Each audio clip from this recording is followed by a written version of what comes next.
Yeah, we got staff coming in a few minutes. We're just waiting outside until we go into the committee. Introductions by members. Madam Clerk. Introduction of bills. Member for Richmond Centre. Thank you, Honourable Speaker. I move that the bill, the Consumer Choice Zero Emission Vehicle Repeal Act, of which notice has been given in my name on the order paper, be introduced and read a first time now. Honourable Speaker, British Columbians are being told that zero-emission vehicles are the only path forward, but we need to be honest about the challenges. This bill is not about opposing EVs. In fact, I'm a proud EV owner. I've driven multiple EVs for almost a decade, and that's precisely why I know EVs are not for everybody. BC Hydro has already warned the looming electricity shortage. With increasing demand from EVs, heat pumps, and new housing, our grid is being pushed to its limit. If we do not have the power, how do we meet our clean energy goals?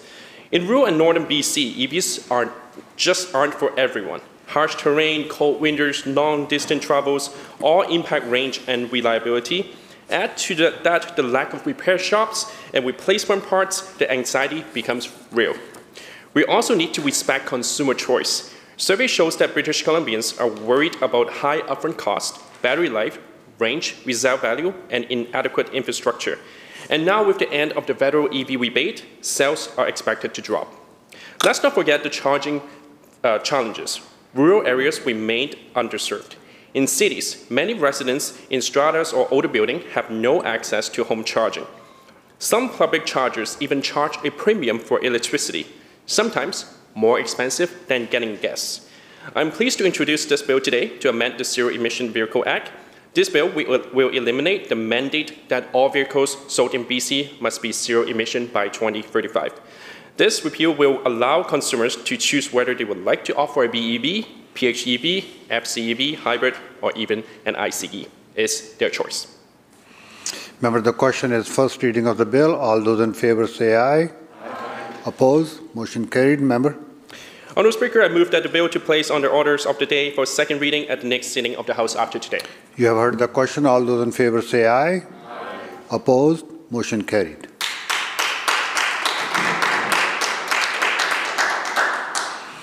Madam Clerk. Orders of the day. Government House Leader. Thanks very much, Mr. Speaker. In this House, we call estimates for the Ministry of Energy and Climate Solutions, and in the Douglas Fir Room, we call continued estimates for the Ministry of Forests, followed by the Ministry of Mining and Critical Minerals. Committee chairs.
Calling the committee to order, and I recognize the Minister of Energy and Climate Solutions to begin debate.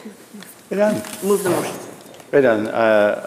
Honourable Chair, I move vote number 23, resolve that a sum not exceeding $90,831,000 be granted to His Majesty to defray the expenses of Ministry of Energy and Climate Solutions, Ministry Operations to 31st March 2026. Do you have any opening remarks, Minister? Thank you very much, Honourable Chair. I just wanted to, as someone who truly enjoys the estimates process, it's kind of, as I was saying earlier, like a combination of BC Day and Christmas Day for me. And it's going to be fun. I'm looking forward to engaging with honourable members. I think it can be really positive for all sides. I just want to introduce the Deputy Minister of Energy and Climate Solutions, Peter Pokorny, who's to my right. To my left, Ranbir Parmar, the Chief Financial Officer and Assistant Deputy Minister. Behind me, Chris O'Reilly, the President and CEO of BC Hydro. And also behind me, Les McLaren. There's a special spot for Les in the Public Service Hall of Fame. You do have to wait 5 years after retirement to be in the Hall of Fame. But Les will be there. He's a first ballot Hall of Famer, and he's the Associate Deputy Minister and Special Advisor to the Ministry of Energy. And with that, I'm happy to take questions from the honourable members. Recognizing the member from Salmon Arm Shuswap. Thank you, Madam Chair. Before we begin, I'd like to acknowledge the Minister of Energy and Climate Solutions and his staff for their work in preparing for today. We appreciate the effort that has gone into this process. We believe that energy and climate solutions are foundational to sustainable growth and a resilient economy. The most successful economies are built on access to affordable, reliable energy that drives innovation and productivity while supporting long-term self-reliance. Our team is composed of critics responsible for the relevant departments, and we are here to engage constructively in that capacity. And with that, I'll pass it over to my colleague. Recognizing the member from Kootenay Rockies. Thank you, Madam Chair. I'm looking forward actually to having some constructive conversation with the Minister on my critical role of the Columbia River Treaty. Of course, just on the record that we all know that this was actually paused as of March 11th due to some escalating trade tensions. And we all know that there's some issues going on with cross-border talks. And with that, my first question is, with the U.S. pausing Columbia River Treaty negotiations, can the Minister confirm the prior standards for agreements that, if they will stay in place with the pause? Thank you. Minister? Yeah, thank you, Honourable Chair. So just to say a few things in an introductory way. The member will know that the Columbia River Treaty dates from the 1960s, that it really involves Canada, of course. British Columbia is the lead party in the negotiation, but they're Canada's negotiation. It's an international treaty after all. The entity, which is often referred to in the Columbia River Treaty, is BC Hydro, and that it's had an enormous impact, both positive and in challenging ways for the members' region. And I think when we talk about its benefits to Canada and the United States, we have to acknowledge the very strong feelings that people in the Columbia Basin, people in the region, feel about the Columbia River Treaty, which is profound. The treaty is still in place, still in existence. It can only be abrogated by either side with 10 years' notice. Right? And in 2016, the government of British Columbia, the government of Canada, and ultimately First Nations and communities started to engage with the United States on the renewal of the Columbia River Treaty, the modernization of that treaty. And those negotiations started under the first Trump administration, and then obviously under the Biden administration, and now we're back in a renewed administration led by President Trump. Some of what we see, and so there was very significant negotiations between the parties. In July of last year, an agreement in principle was achieved between the parties. At the table, of course, for Canada, as I say, was Canada and British Columbia and First Nations as observers, but part of every negotiation, which I think is really profound and exciting, and has greatly contributed to the negotiation. Agreement in principle was put in place for a renewed treaty, and from that, one negotiates the detailed treaty language. As the member will know, there's different ratification processes. First, you have to negotiate the detailed treaty, and that process has been going on since the agreement in principle. There are interim arrangements around those treaties, and those have been agreed to. For example, on the value of the downstream benefits to Canada and to British Columbia. And those interim arrangements have been put in place as we continue to negotiate a final treaty.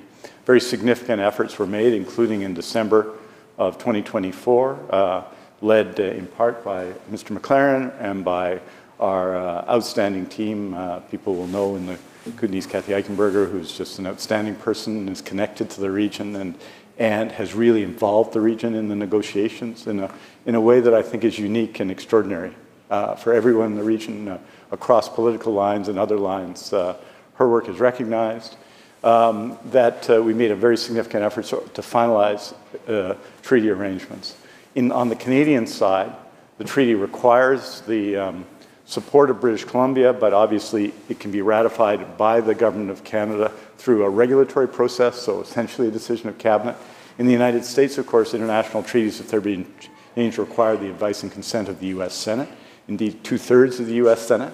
So in the interregnum between the election of Mr. Trump and the new president and the election of a new Congress and the new Congress taking shape, efforts were made to make progress on the language. And in fact, progress was made on the language, but no final treaty happened or was likely to happen with what they sometimes call a lame duck Congress. It would be like after an election where the government changes sides, negotiating a treaty in those times, it wouldn't make sense.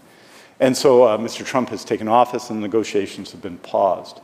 I'd say two things about that to the honourable member in terms of the pause in the negotiations. It's not atypical that that would take place. For example, when President Biden took office in January of 2021, the negotiations didn't resume until the fall of that year. There was a gap, new administration in place. Perhaps the Columbia River Treaty, while singularly important to us, isn't necessarily the first item dealt with a new State Department in the United States. What's different this time, of course, have been the comments and the actions of the United States government towards Canada, towards British Columbia in that time. Some of the comments of the President of the United States about Canadian water and so on and so forth, which give this a different tenor. What we're going to continue to do is negotiate and work and strive to see that the agreement in principle, which I think has broad support in the region and broad support in BC and broad support across party lines, is the basis for a final treaty that we ratify together. We can only control what we can control, which is to be Team Canada, to be together and look at the interests involved on our side, and that's what we're trying to do. With respect to the United States, I think people will know my view on their conduct and the nature of these discussions and the idea of diverting Canadian resources to California, which has been expressed by the President and the other comments. All of that is their thing. We have to be strong, united, and determined to transform what we agreed to together with our American friends into a final treaty. And that's where we are today. Member? Thank you, Minister. To you through the chair. Since you said, yeah, that the negotiations are paused, and that was a very, very good answer. Lots of information there. Can the minister also table maybe what the offer was prior to the pause? And what I'm saying is, what's it within that agreement in principle? Can you elaborate on that a bit more?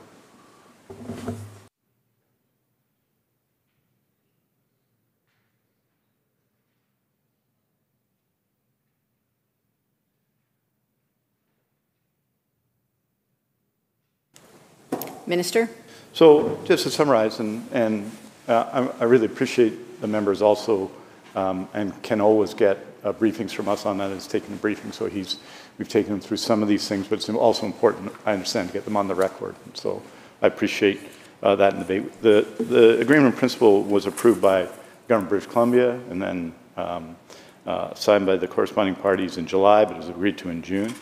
It included coordinated power operations and upgrading those in corresponding fixed amounts of the Canadian entitlement.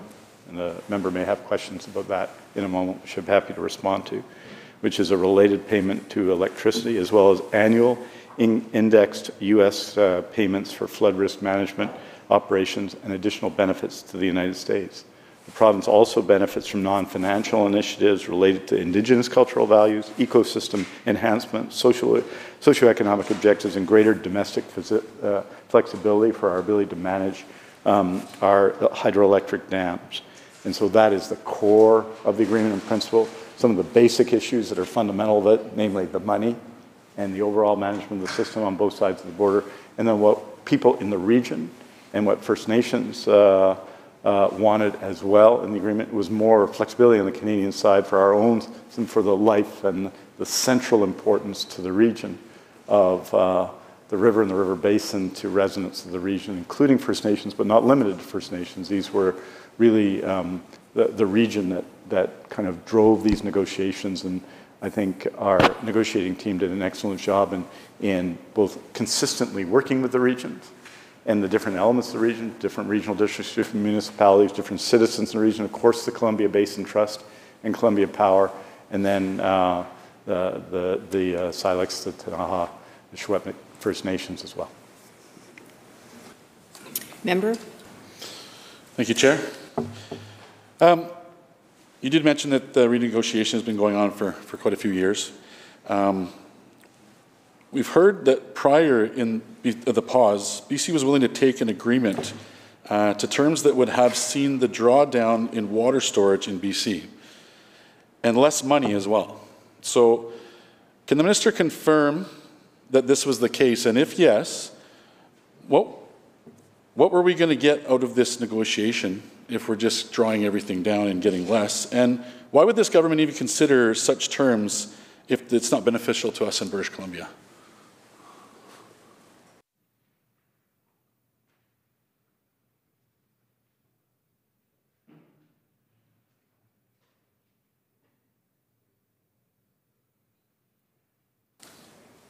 Minister? So the reason the government supported Canada, of course, is the agreement ultimately is between Canada and the United States. And understand that it requires, BC has a special role in this treaty that maybe no other province has in treaties, although there is provincial involvement in treaties. We supported the government of Canada in entering into the agreement in principle, which also had interim arrangements around these questions of benefits to British Columbia.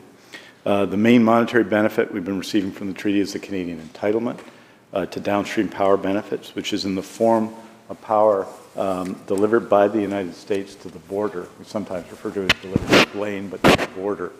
In other words, power that in BC's system, PowerX is able to sell in the United States or take back as based on the needs of British Columbia and wants of British Columbia. So the entitlement is based on calculations that are set out in the treaty, so it's a calculation. People talk about drawing it down, that look at the capability of the U.S. power system with and without the flow regulation provided by the BC Treaty reservoirs. The amount of the Canadian entitlement has always been projected to decline over time, and indeed it has, as demand grows in the U.S. Pacific Northwest and new generation is added. So the contribution of Canadian flow regulations is reduced. Over the past 7 years, the entitlement revenues have averaged $264 million. Our forecast for the fiscal year just ended is $295 million. You can add to this the $37 million, I think it is, around it, that's with higher revenues coming in the next 3 years. So the negotiators, our negotiators had a mandate to secure benefits at least as what would have been received under the current scenario, and they achieved that mandate. In other words, they met the requirements in the negotiations. During negotiations, the U.S., of course, sought, as you do in negotiations, to introduce new assumptions to the entitlement calculations that would have accelerated the decline of the entitlement. The result from the MOU from last July is a reduction in the amount of power benefits over the short term and an increase in the power benefits over the longer term. In other words, a leveling it out and consistency of benefits that was beneficial to British Columbia. Our assessment of the value of the entitlement, along with the new annual payments for flood risk management and other benefits, met the test of being better than the treaty continuing in its present form. And that's, of course, the reason we signed it. Additional benefits in the MOU that met Columbia Basin communities and First Nations interests include, I talked about this before, the ability for BC to unilaterally change operations for BC for environmental, Indigenous cultural values and social economic objectives. A new bi-national group led by First Nations to advise on the operations with a one river focus and adaptive management, and a new working group to address issues on the Kootenay River and the Koocanusa Lake Reservoir.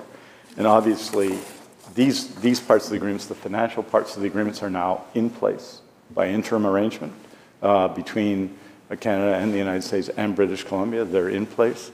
And I think our negotiators on our behalf did a very good job of ensuring that we have full value going forward 20 years. And those arrangements around the downstream benefits are in place through to 2044. Member? Thank you, Chair. I think the thing that we're concerned about here is that our entitlement to the downstream power benefits is set to drop from 1,140 megawatts to under 660 megawatts next year. This is like nearly 50% reduction. And it appears that our province is giving up a significant long-term energy asset with no clear gain in return. Can you explain how the massive reduction supports our energy security and independence, particularly at a time when British Columbians are facing rising energy costs and your government is pushing aggressively for climate policies that rely heavily on electricity?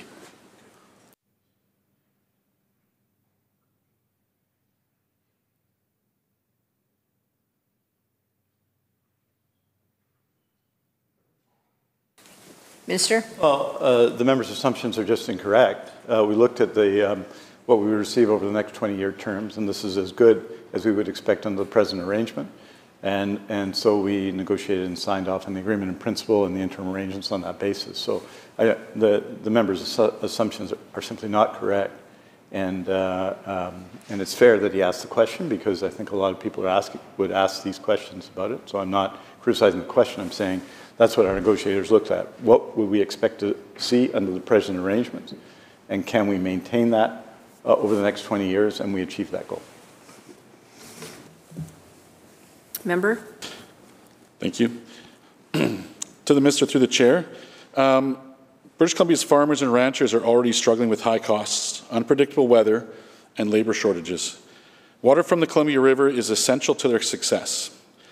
Can the Minister confirm that this treaty protects their irrigation rights long into the future, and that the water needs of producers will never be secondary of the goals of American navigation or the hydroelectricity?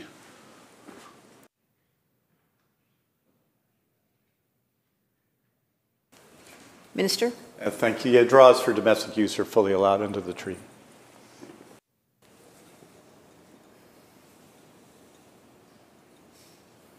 Member? Thank you.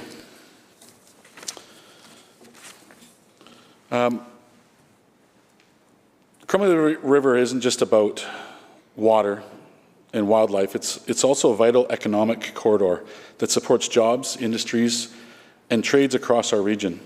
With $22 billion in trade and 40,000 jobs linked to this waterway, has your ministry done a serious economic impact assessment of how the treaty change would affect rural jobs, transportation, and industry in British Columbia?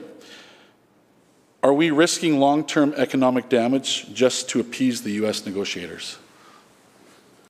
Minister? No, Honourable Speaker, it's quite the contrary. What we've done is negotiate a treaty that maintains Canadian rights over the treaty, which is important for British Columbia and for Canada. We've enhanced local control over the very circumstance the member's talking about.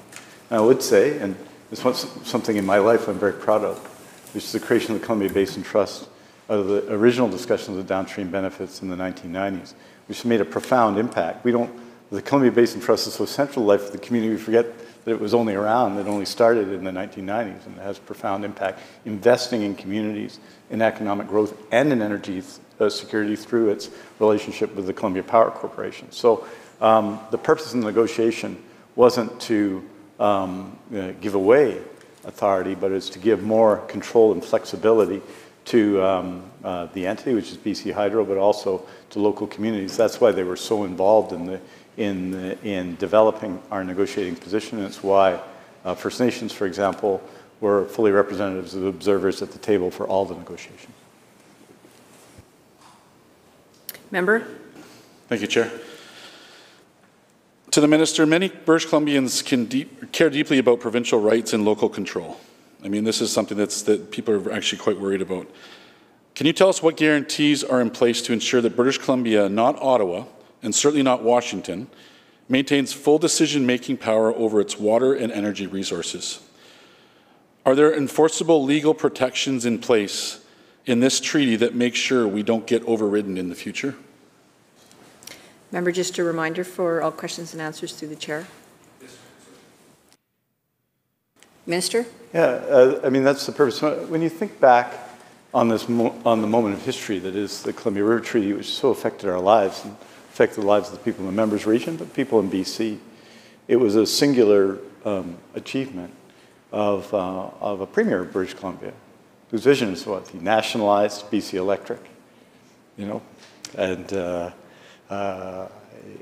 it's something of the discussion we're going to have about BC Hydro, what a huge advantage is in BC to have a 100% publicly owned company in electricity in our province and the difference that it made. And that in those negotiations in the 1960s, BC Hydro is the operating entity here in British Columbia, controlled and owned by British Columbians. So the treaty itself, by definition, not Canada, but British Columbia is the operating entity for the treaty, was a unique achievement that's been continued over time as we worked through the discussion in the 1990s of the downstream benefits and are working through this discussion. British Columbia is central to that, central to the detailed negotiation, to putting forward the Canadian position, because that's established in the treaty itself, and it is a great achievement of someone who's now part of historic memory, but was a significant figure in our province, W.A.C. Bennett and his government. And obviously, all of us are the beneficiaries of that legacy. Member? Thank you, Chair. Through the chair to the Minister. How will British Columbians know if this treaty is delivering on its promises? Will there be an independent, transparent body monitoring its implementation? And will there be regular public reporting so taxpayers and communities can see whether this agreement is actually working for us or just working for the neighbors to the south? Minister? Well, I think you can get a sense of that through the approach we've taken so far. I believe the member was part of these calls, so he'll know about it. For example, in this stage of the negotiations, I personally reported the people of the Kootenays in March at a telephone town hall or a video town hall, and again, prior to that in December. The participation in those things was extraordinary. In December, I think it was close to 500 just before Christmas. Gives you a sense of the interest in the community. 600 at our most recent session with people in the community. We have regular community meetings. When we make progress, we're going to go community by community, briefing the communities on what's in the treaty. We have enormous ongoing involvement of people in the communities around this treaty, and of course the creation of entities, Columbia Basin Trust, which is not a subject of the treaty, but is obviously a significant part of it, and one whose achievements I'm personally very proud of. So there is, because of the central role, almost the visceral feelings of people in the Kootenays about this treaty, is those who sometimes lost their land when flooding occurred, and everyone else to this treaty and what it means. There is, I think, an extraordinary level of engagement by the community, and the engagement of our negotiators. It's very rare you have negotiators who are on first name basis with just about everybody on a 600-person conference call, and that's an indication of our approach. So I think this is an established treaty. It's been in place since the 1960s. We know what we can do with it. We're trying to do some more because of the advocacy of local communities. We believe that the agreement in principle that we've put together and negotiated with the United States is good for them. And by the way, it's good for the United States as well, as it should be, right? You don't succeed in these processes, and it's important to remember this right now when the United States is engaging in the tactics it's engaging with Canada and other countries in the world. You don't succeed by it not being supported in the United States as well, which received significant benefits in the 1960s and since from the value of the treaty, such that they're able to pay us that average of $264 million a year because of the value of what the treaty brings to them. I'd also want to acknowledge that, notwithstanding the administration's position, that senior senators of both parties, including the chair of the Senate Foreign Relations Committee in the United States, are supportive of the treaty and the agreement in principle and supportive of going forward. It has bipartisan support in Canada, it has bipartisan support in the United States, and we've just got to hold true to what the communities, what the Kootenays, what First Nations people, and what our teams put in place, and ensure that the agreement in principle is reflected in final treaty language, because this will be, hopefully, when it passes, an achievement on both sides of the border. Member? Thank you. Chair, my question to the minister through the chair. So we have an agreement in principle. What is your plan B if the government in the States decides that they want to terminate this treaty? What's your plan B? Minister? Yeah, so the current treaty remains in effect, and we have interim arrangements that are consistent with the current treaty that are in effect. So should one party to the treaty, and sometimes I hear this, maybe the honourable member does it well, you know, I was telling the people on the conference call in the, with the Columbia Basin that people come up to me in Safeway and say, boy, we got to turn off the water or break up the treaty or do something to the United States in this ground on this issue. But if the United States government or our government wants to end the treaty, they would require 10 years notice. And I just note that 10 years notice is a number of presidential elections, a number of provincial elections, and a number of federal elections. Let's just put it, if the ordinary pattern of those elections is in place. So our default, if you will, in this matter, is that the treaty remains in place.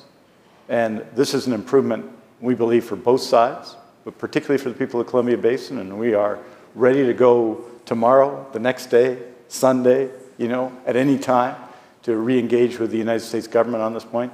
But if the United States government were to give 10 years notice, obviously we would have continue to operate the treaty as it currently exists with the interim arrangements. And we'd obviously as well be considering other options, but we'd have 10 years together, all of us, to do so, and a number of governments would be involved in that process. I don't believe that that will happen, because the Columbia River Treaty is in the best interest of Canada, of British Columbia, of the Columbia Basin, of First Nations, and of the United States. Member? Thank you, Chair. So what you're essentially saying to the minister, through the chair, is that if it was not renewed or they decided to terminate, they have to give you 10 years notice. Tell me the benefits of renewing this and not just leaving it the way it is right now. Minister? Well, thank you. Both sides in the discussion felt that a treaty that was negotiated in the 1960s should be modernized. I think it makes sense. Things have changed in the 1960s. People in the region wanted more control. First Nations had interests there. We wanted more flexibility in managing of our side of the treaty so that we could provide better circumstances for the human and natural environment in the region. And so those were our main priorities in the renegotiation of the treaty, was to ensure that it met modern circumstances. Things are different now than they were in 1961 and so on. So 1964. So, and so both sides had interests at the table. Ours was long-standing concerns in the region around control and around issues of flood management and other issues. They had their own set of issues, and we came to an agreement on those arrangements to modernize the treaty, put it in place for the next 60 years, or at least the next long period, we would hope. The member's quite right. We can continue to operate under the existing treaty. How do we know that? We have been operating under the existing treaty, right? So, but I think trying to improve a treaty in the interest of both sides makes a lot of sense, and that's what we've done here. providing, and, you know, I think that the circumstances by which either side would give 10 years' notice aren't justified. The treaty continues to benefit both sides. We think we can make it benefit both sides more, and that's why the renegotiation occurred under multiple provincial governments, multiple U.S. administrations, and now arrived in an agreement in principle. So we can't, of course, make the U.S. Senate and the U.S. administration sign off on anything, but we are going to hold close and strong to our position on that. And if it's the case that they don't proceed or don't come back to the table, then obviously the current treaty arrangements will hold. Member? Thank you, Chair. I'd like to pass it on to my colleague from Peace River South. Member for Peace River South. Thank you, Chair, and thank you to my colleague for this opportunity to ask a single question. With respect to the treaty, I understand the rationale, or I'd like to understand the rationale of keeping the renegotiation within the province as opposed to utilizing the International Joint Commission or similar methodology that's used by other provinces. Thank you, Chair. Minister? Well, the current treaty negotiations are led by the Government of Canada because it's an international treaty under our Constitution and led by essentially the U.S. State Department on behalf of the U.S. federal government, not by the state of Washington in this case, although obviously it greatly affects the state of Washington and other U.S. states. So we have an international agreement which we manage together, all the different partners, but the main Canadian entity is BC Hydro. That's control in British Columbia over a British Columbia river that is defining for a region. How can you do better than that? I think perhaps what the member is suggesting is there may be some sort of approach to assist us with the negotiations or something, or to make it easier. But in fact, we're at the table together negotiating these things. And they can only work if it's an agreement between essentially Canada, British Columbia, the region represented by British Columbia, and the United States. We spent weeks, our negotiators, including Mr. McLaren and Ms. Eichenberger, spent weeks working on this there. That's how we resolve problems. We came to an agreement in principle together that's in the interest of both our country and the United States. And you can't do better than that because it's an international treaty. For British Columbia, we would not want to give up our authority.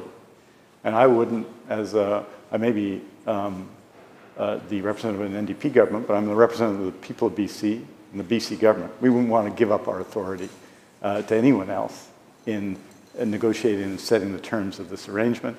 And I think if we were to do so, there would be significant objections on the opposition side. Member? Through the chair to the minister, thank you for that answer. I am satisfied with that, and I appreciate your position.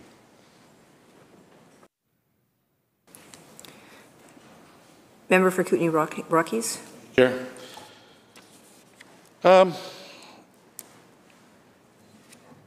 Let's talk about the agreement in principle just a little bit more.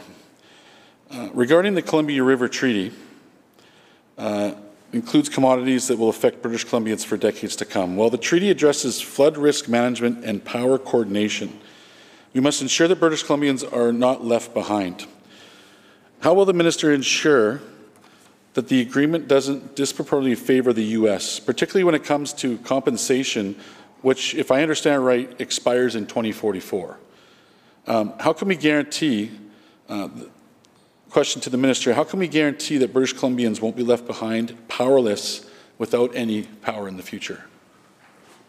Minister? Because it's a treaty that between Canada and the United States, which British Columbia is really the British Columbia Hydro, and British Columbia is the main negotiator and operating entity.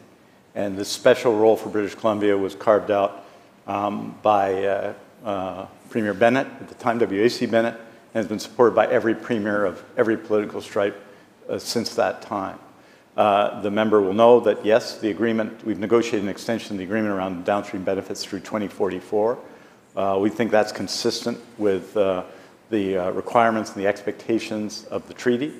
We're taking, as I've mentioned, slightly less in the early years and slightly more than we would have expected in the later years. And we have 20 years of certainty around which that will be done, which helps us and assists any government in future in dealing with its fiscal requirements and the requirements under the treaty. And 20 years is a long time, I would say. I would say it's 1, 2, 3, 4, 5 provincial elections from now. It's possible I won't be Minister of Energy still at that time. It's possible. I don't want to speculate. I don't want to upset the House too much by suggesting that change could happen. That's up to the people of BC every time. But 20 years is a pretty significant negotiation, negotiated by really our outstanding teams of public servants who have, I think, supported and protected our interests. And the agreement in principle enhances the role of the region. It enhances the role of the region because we believe and have believed over time that more benefits from the Columbia River Treaty should go to the region. It's why when I worked for Minister Glenn Clark, who continues to play a small role in these matters, as chair of the board of BC Hydro now, we established the Columbia Basin Trust legislation, the Columbia Power Corporation, which gave the region more resources and more authority to make decisions about economic development in the region. So as time, these things evolve. I'm going to pay tribute to those governments, the Bennett government, at the time the Harcourt and Clark governments in the 90s, and governments since that, including it's a different Clark government, that started these negotiations in 2016. Member? Thank you, Chair. To the Chair, to the Minister. The modernization process emphasizes integrating ecosystem health, Indigenous cultural values, and adaptive management. While these are important, how do you plan to balance these concerns with the practical needs of British Columbia? And I want to specifically talk to industries like mining and agriculture. They rely heavily on water management. What assurances can you give that these interests won't be undetermined in favor of environmental or cultural priorities?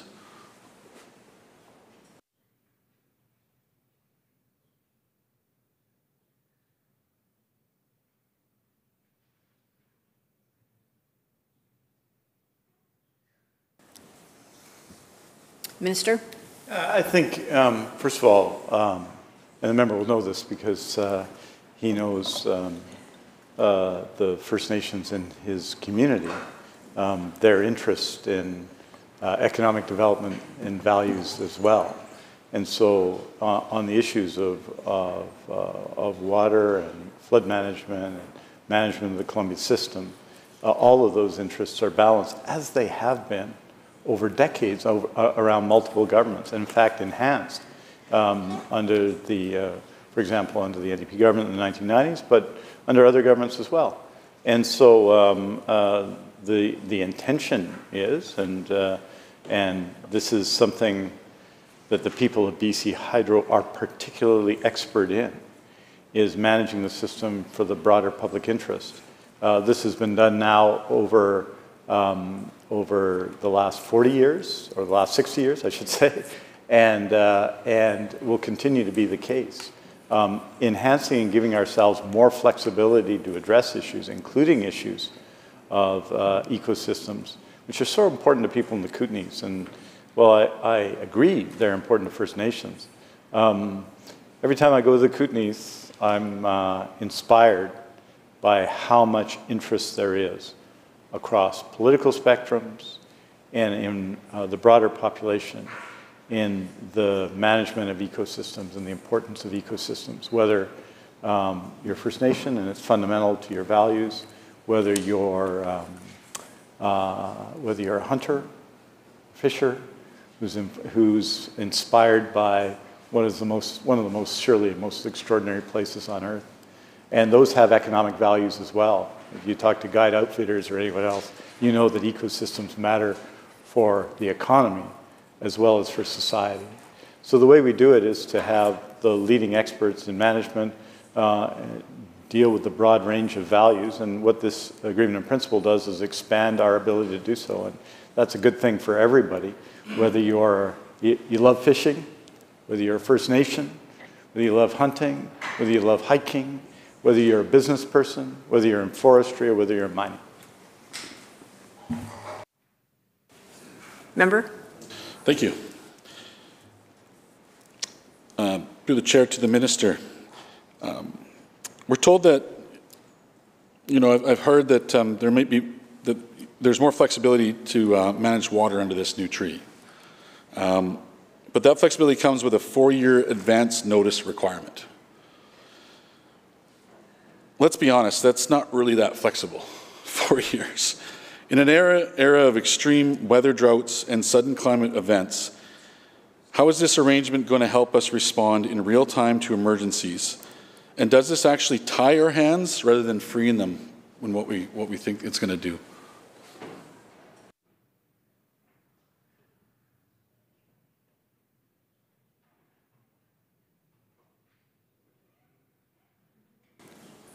Minister? Well, the treaty is already flexible enough to deal with emergencies, but when you're changing the operations of a system on a river that's been there, you know, a very, very, very long time, let me put it in that sense. If you're going to change the way you manage the system, then you require notice so that everyone gets lined up and it's done properly. So we can deal with emergencies all the time, but when you're changing the management of a river system between all of the parties, that requires some notice to get it right, and that makes sense. Makes sense in the current arrangements. Would make sense in the future. Member? Recognizing the member from Langley Abbotsford. Chair, I seek leave to make an introduction. Leave is being sought. All those in favor say aye. Aye. Those opposed? Continue. Honourable Speaker, it's my honour to introduce the first of 3 groups of 5th grade students from Langley Christian High School in the gallery today. The students at Langley Christian School have excelled at giving back to their community through numerous volunteer programs they participate in. They're here to witness the democratic process in action and learn more about how BC is governed. Would the House make them feel very welcome?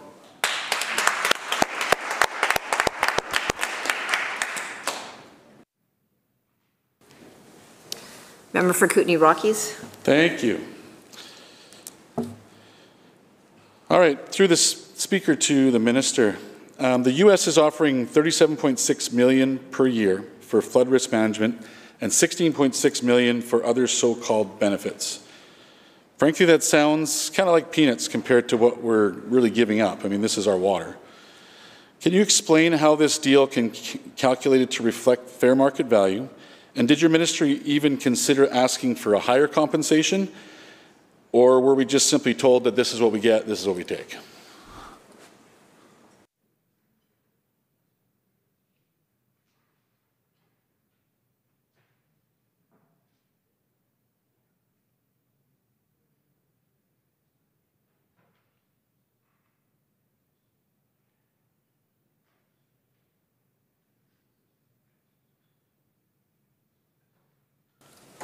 Minister? First of all, hello to all the students at Langley Christian. We're in the debate of the Ministry of Energy, and we're discussing a treaty between Canada and the United States that was signed in 1964, the year I was born. I'm 60. And we're debating it here today because we're seeking to renew the treaty. And the honourable member opposite, who lives in the region most affected by the treaty, is asking me questions as Minister of Energy about the treaty and about how it will work in future. And so it's an exciting thing, something that starts at the beginning of your life and is continuing to be in place now. And so that's what we're discussing because you just joined us. We got a payment of $64 million for this in 1964 that covered the first 60 years. Member asked, did we ask for more than $37 million? We probably did. This was a negotiated amount. This is an annual amount. It's a lot more than $64 million over 60 years. Member? Chair, can the minister confirm that there is Indigenous consultation on the Canadian side and there's no Indigenous consultation on the U.S. side?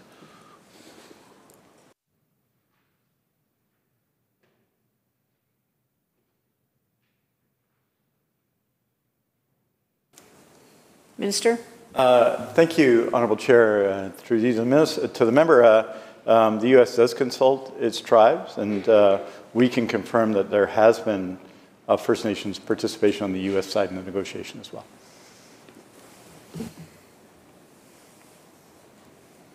Member? Thank you.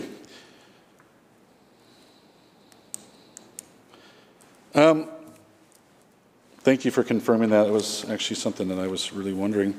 The EAP proposes a trans-boundary work group for the Kootenay River system. To the Minister, how will the Ministry ensure that the interest of residents and industries in the Kootenay region, particular mining sector, are represented in the work group? How can British Columbians protect local economic activity and regional development during these negotiations?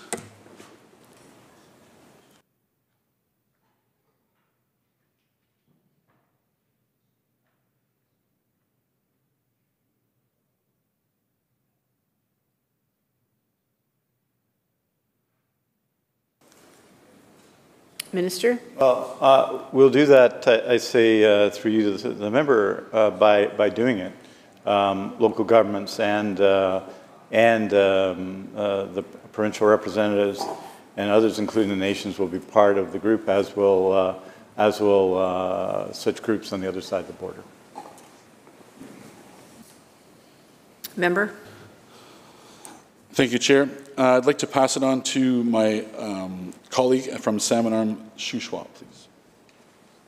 Recognizing the member from Salmon Arm Shuswap. Thank you, Madam Chair. And thank you to the Minister. We'll move on to the core business of the BC Hydro and the Ministry. Through you, Chair, to the Minister. The Ministry's operating budget has increased from $109,867 million in 2024 to $112,095 million in 2025. My question to the Minister is, how is this additional funding being allocated, and what outcomes does the Minister expect to achieve with the budget increase? Can the Minister also provide a breakdown of where the extra $2.228 million will be spent?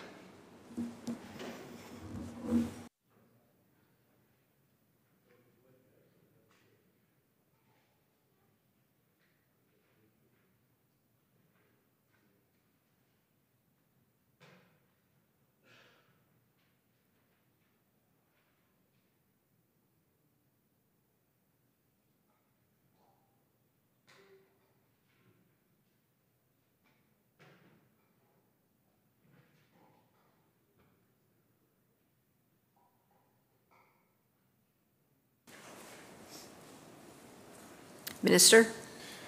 Well, Honourable Speaker, I'm tempted, of course, to give a big speech about all the things that we're doing in British Columbia, particularly with respect to energy over the next period. But I suspect many of those issues will be covered. Issues around LNG and natural gas industry will be covered with my colleague from Peace River South, the initiatives around Clean BC, and environment around my colleague from Richmond Centre.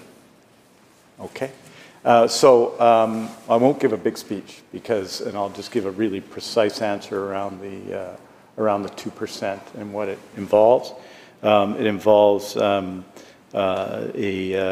increase of $1.984 million in the First Nation Clean Energy Business Fund spending plan. It involves $579,000 increase for the shared recovery wage mandate, which is just wage increases, etc. There is the coming together of the two ministries requires $593,000 in spending because it's a new ministry with people coming from the Climate Action Secretariat into the Ministry of Energy, and then people in the Ministry of Mines leaving to form a new ministry. There's $100,000 to support corporate resources for the new ministry and all the actions we're taking, particularly in the Northeast, but other places in BC. On the other side of that, there's a decrease in what's called the ICE fund spending plan of $863,000, and alas, the Minister's office budget a decrease of $165,000. Member. Thank you, Chair, and thank you to the Minister. My next question would be regarding a hiring freeze. How many full-time employees did the ministry have on December the 11th, 2024? And how many full-time employees does the ministry currently have?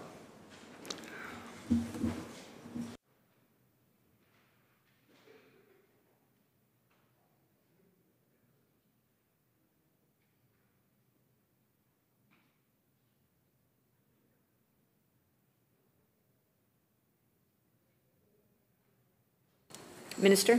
Well, I think that when the member asked me how many employees there were on December 11th, 2024, I think he would understand that it may not be reasonable to have done a count on that day, or that it would even be productive to go search for that information. What I can tell the member is that in fiscal year 2025, which is the fiscal year just ending, the average FTE burn and number of FTEs in the ministry, which is not employees, it's FTEs. We'll understand if there are 2.5, that's 2 people, but 1 FTE, is 358. Member? Thank you, Madam Chair. And thank you, Minister. Through the Chair to the Minister, can the Minister confirm that the Ministry is complying with the Premier's directive of a hiring freeze? Minister? Yes. Member? Thank you, Chair. To the Minister. Of that, how many positions are subject to the hiring freeze? And is the Ministry committed to not contracting any more outside consultants as they cannot hire any more staff?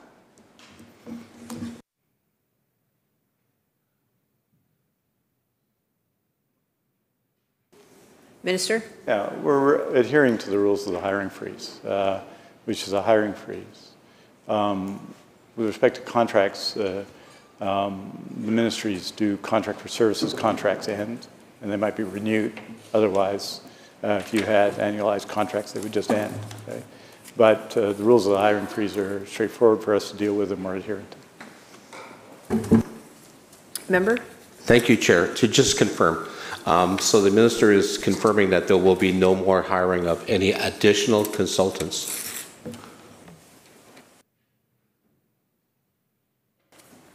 Minister? Yeah, we're not replacing staff with consultants. Member? Thank you, Chair. Through the Chair to the Minister. Has the Ministry conducted or initiated a review of all existing programs and initiative to ensure programs remain relevant, that are efficient, and grow the economy and keep the costs low for British Columbians, as set aside by your mandate letter?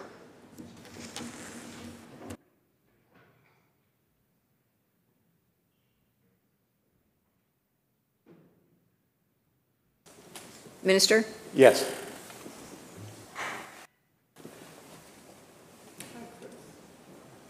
Member? Thank you, Chair. To the Minister, through the Chair.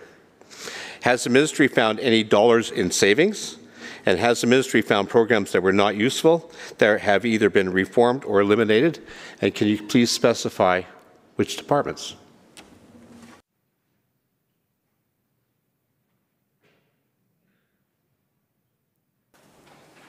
Minister? Honourable Speaker, well, this is the process initiated by the Minister of Finance is in its early days, although we're certainly doing that now. This is something that happens continually in government, and there are programs. I recall from my time with a slightly bigger budget as Minister of Health, that we would sometimes have programs end and other programs start. That would be the same here. This current review process is underway now, and I look forward to discussing the outcomes with the member next year in estimates. Member? Thank you, Madam Chair. Move on from there. I want to ask about BC Hydro's Customer and Corporate Affairs Division. There is a senior vice president responsible for that department. According to Hydro's own website, quote, the team works directly with customers, stakeholders, Indigenous nations, employees, regulatory bodies, and our shareholder, the provincial government. to support our customers, conservation, and teams within our organization.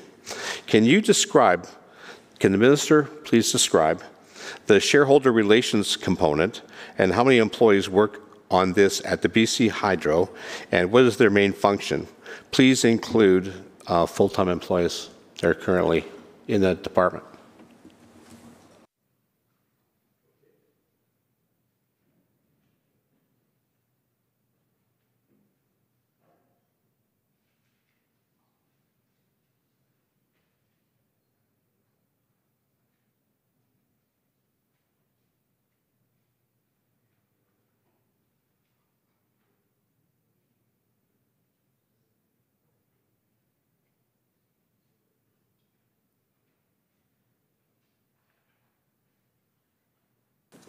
Minister?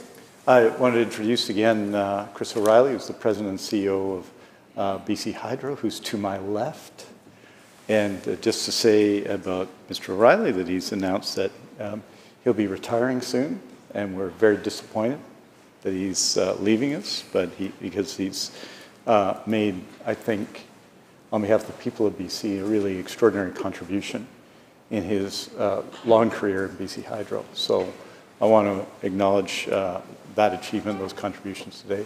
In terms of shareholder engagement, there's a handful of people, according to Mr. O'Reilly, and be happy to share the precise number with the minister. The member, I don't think we want to delay, since it's a handful of people.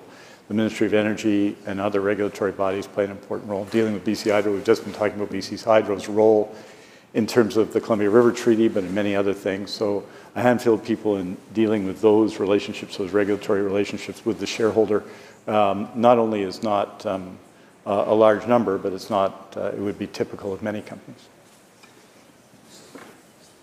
Member? I was wondering what the purpose this has, and if there's only a handful of shareholders and BC has a crown, and is the extension of the government, the ministry provides directives all the time. Why can't other senior leaders just speak with the ministry directly? Why would policy decisions happen through this division? Minister? Well, they do, but there's significant policy decisions to be made and to be managed between the provincial government and BC Hydro. BC Hydro, I'll just give the member an example, in the wake of the 2021 heat dome. At the time I was Minister of Health, I promised to keep mentioning health. I think I'm not going to do that. I think after 28 hours, the legislature may have had their fill of health for the moment. But at that time, the Ministry of Health took an initiative to deliver air conditioners to people who were vulnerable in BC. And that's one of the dozens, if not hundreds, of initiatives that we coordinate every year with BC Hydro, which is surely one of, some would argue, the central economic crown corporation in the province. So a small number of people ensuring that the direction that's given is the direction achieved, and make sure that everybody understands what they're doing makes a lot of sense. That said, of course, Mr. O'Reilly and Mr. Corney to my left and right would speak frequently, as do many others in the thousands of BC Hydro employees. I think it's between 7,000 and 8,000. Maybe that'll be a question I'll get from the member. In terms of number of employees all the time. And BC Hydro, through PowerX and other circumstances, does extraordinary work. So this is a normal practice between the shareholder and a major crown corporation, and I don't agree with the member that it's excessive. Member? Yeah, thank you, Minister. Chair. To the Minister, through the Chair. So BC Hydro has a senior vice president with the core responsibility of shareholder relations and a team responsible for this, a small team. Is it correct that Hydro has contracted a government relations firm to lobby the government? If so, is that correct that the firm is Frame Point Public Affairs?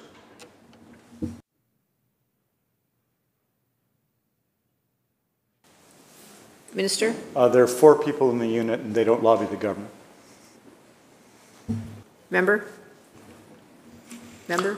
Yeah, thank you, Chair. And through the Chair to the Ministry. Purchasing cards, a different focus. The Ministry spent $3,172 through their purchasing cards on Gravity Storm Limited. Can the Minister tell the House what the purpose of these expenses were? And second set of expenses here is the Ministry spent $7,329 to attend a conference at Colorado State University. Can the Minister please tell the House what the conference was and what the Ministry gained from their attendance?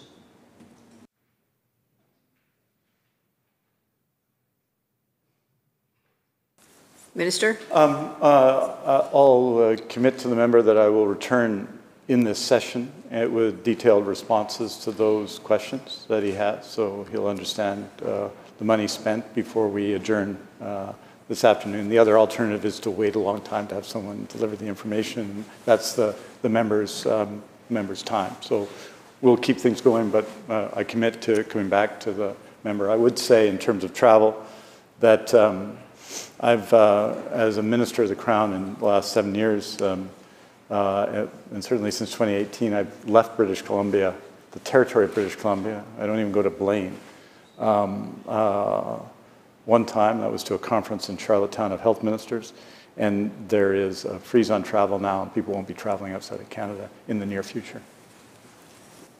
Member? Thank you, Chair, and thank you to the Minister. To the Minister through the Chair. The Clean Energy Act. The Clean Energy Act of the electricity self-sufficiency in Clause 2, paragraph 6.2, quotes, the authority must achieve electric self-sufficiency by holding, by the year 2016 and each year after that, the rights to an amount of electricity that meets the electrical supply obligations solely from electric generating facilities within the province, end quote. Can the Minister confirm that this legislation is currently being met by BC Hydro? Minister? Yes. Member? Thank you, Chair. To the Minister through the Chair. My understanding is that we have a shortfall. I was told that we are currently importing 20% of electricity. Is the Minister asserting that enough power capacity exists and it just isn't being used?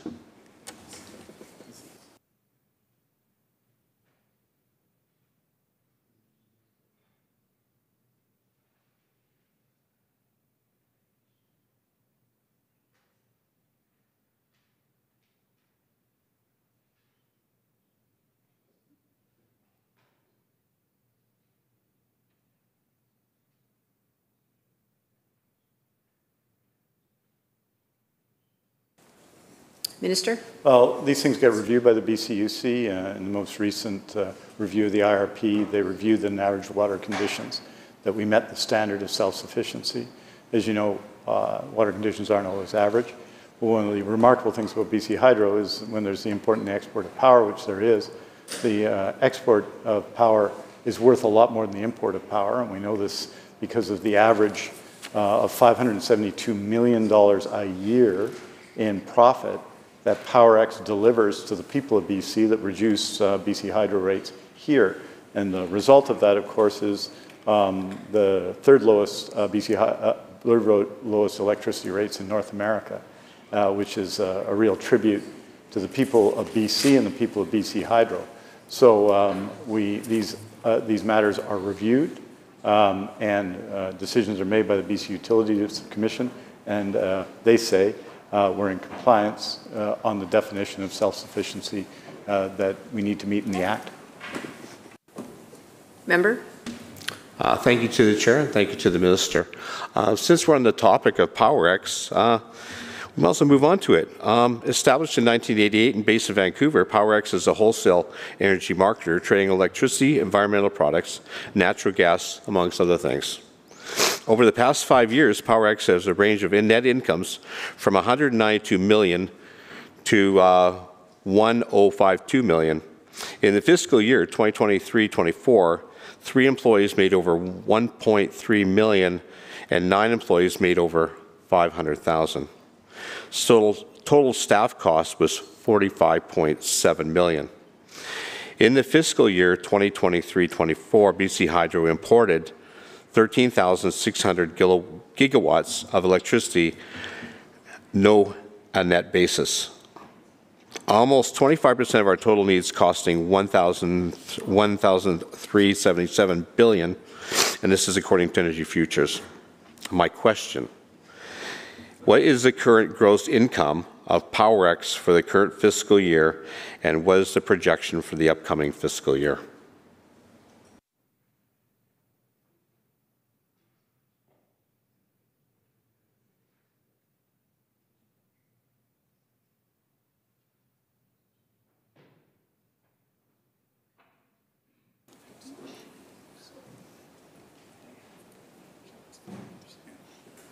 Minister? Well, if we look over the last 5 years, the fiscal year's just ended, so the report will be coming out. Be happy to share it with the honourable member when it's available.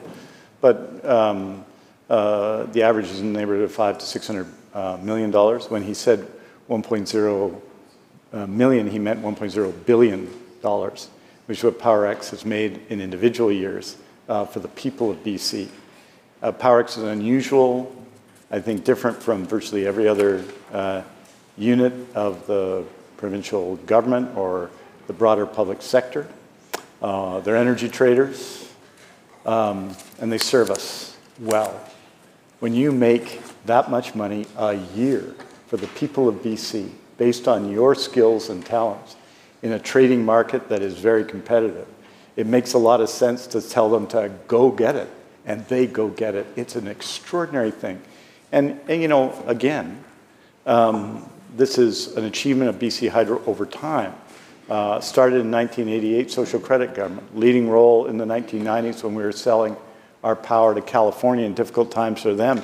NDP government, leading in the 2000 and 2010s under a Liberal government, and leading again now, because we believe that a dynamic, free-thinking, skillful group of people using the resources of British Columbia and the flexibility of our amazing hydro system can make us a lot of money that we can use to pay for the net income of the province. That means the share of hydro profits that go to the people of BC, but also to ensure that rates are kept low. And I think that makes sense. And if you think of it, $60 a percent, you make $550 million, say, well, that's 9% less on your hydro bill. Thank goodness for PowerX. Thank goodness for the vision putting it together. Thank goodness for the people that work for it. The message at BC Hydro and at PowerX is, let's use that ability, the ability to be part of a trading system that involves 14 states, Alberta, British Columbia, northern Mexico, to trade our power in the best possible circumstance, to hold resources behind dams, and then sometimes to take power when it's virtually free from other jurisdictions. They do a brilliant job at PowerX, and be happy to have them brief the honourable member if you would be interested in hearing about the work they do. Member? Thank you, Madam Chair. And to the Minister, yes, I wouldn't mind being briefed at some point. I assume, I think this answer has probably been already given. The current net income of PowerX is probably also not available until reports come out. But I will say, is the Minister happy with the compensation structure of the CEO and the current structure of PowerX? Recognizing the member from Langley-Willowbrook. Oh, sorry. Thank you, Honourable Chair. I seek leave to give an introduction. All those in favour of granting leave? Thank you. Can the House please welcome the second group of grade 5 students from Langley Christian School. These vibrant young learners are eager to watch and learn about the work of our chamber today. Let's give them a warm welcome as they embark on this exciting education experience. Welcome.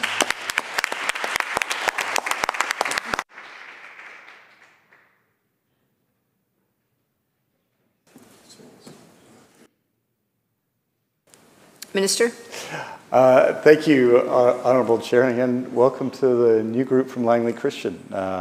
We're talking in the House every year, every ministry of government, every minister of government has to defend their budget in the House.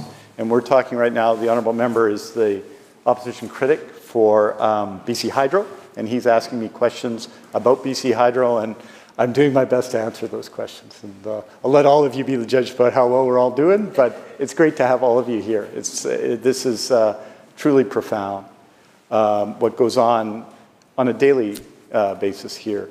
I'm very impressed with the group at PowerX. We have a new CEO who's excellent, we have the president and CEO of ICBC, and the group is, as I say, different than everyone else in government and in the broader public sector. You think of an organization and we'll say, well, we pay our traders a lot, and they deliver with profits to the people of BC. Isn't that fantastic? They earn, and this is, I feel sensitive because he's in the camera shot, quite a bit more than the president and CEO of BC Hydro. How about that? Because of their value, because of what it takes to recruit them, what happens when you lose them, and their value in the open market.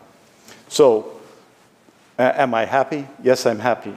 And the people of BC should be happy every time they deliver the kind of results they deliver for the people of BC that allow us to avoid rate increases. Member? Thank you, Chair. Through the Chair to the Minister. I understand there are probably a lot of traders, and you want people that are very competent. Is there compensation structure based on performance? Minister? Yes. Member? Thank you, Chair, and thank you, Minister. To the Minister, through the Chair, is the Minister concerned that a trade war with the United States could result in the power being unable to trade and provide revenue to BC Hydro? Basically, PowerX being affected by the trade war. Minister? I'm concerned about everything with respect to our relationship with the United States. And this is one aspect of this. And I was asked about this, as the member will know, because he is obviously responsible for BC Hydro on the opposition side of the House. I answered these questions a little while ago. What occurs if the trade as between BC Hydro and other entities in the Western grid were to somehow be interrupted? And that would have an impact on British Columbia. We would, of course, be able to hold we would have power in British Columbia that we might not otherwise have. But the advantage of the flexibility of our system is we hold power behind our reservoirs at its greatest value, and other jurisdictions don't have that benefit. And so we're able to sell into the United States, and it's a real benefit to sell into the United States. The Western grid, which is 14 states, northern Mexico, Alberta, British Columbia, we're a small part of that grid. There are hundreds of millions of people in that grid, and we're 5.8, I think, million people in British Columbia now. So we're a small part of that enterprise, probably 2 to 3%, I would say. And so some people ask, for example, when Premier Ford took his step, feels like a long time ago, I think it was about a month ago now, about putting a surtax on energy exports to the United States, why we didn't do the same thing. And I'm very supportive of Premier Ford and all he's been doing, and respect very much the work, the things he's doing for all Canadians. Well, why it doesn't make sense for British Columbia is we're in this marketplace. And so if we were to impose some sort of surtax, it would affect our ability to sell our power, but have relatively little immediate impact, especially this time of year, on the overall marketplace. So it wouldn't have had effect. And you don't, when you're in a trade war, hit yourself in the face. You don't take actions that hurt you more than they hurt them, by definition. So I am concerned, of course, because BC Hydro, I think, is a key part of the Western grid with our American friends, most of the time, a little less so now, and with the province of Alberta, of course, as well, and our Mexican friends. This has enormous benefits to BC, which I've described, to the member, which is the net income of PowerX, and so we'd be concerned about that. And the other concern, of course, is that when you're exporting and importing, and in the last 14 years, we've exported more than we've imported 8 times, and we've imported more than we've exported 6 times. The last 2 years, we've imported more than we've exported because they've been drought years, and we may talk about this in a few moments. But if that system has advantage and it's interrupted, we would have to take action to ensure the reliability of electricity service in BC. And so you bet, in light of what's happened, we've prepared and are prepared for those circumstances. But we don't see them as desirable, but we are, of course, prepared should the somewhat erratic actions of the President of the United States continue. Member? Thank you, Chair, and thank you to the Minister. I think that we should all be very concerned about a volatile stock market, especially with the traded commodity. If BC Hydro, a question to the Minister, if BC Hydro is unable to realize revenue from trade through PowerX, which is a real distinct possibility with what's going on with the stock market these days, what are the effects on BC Hydro providing affordable electricity?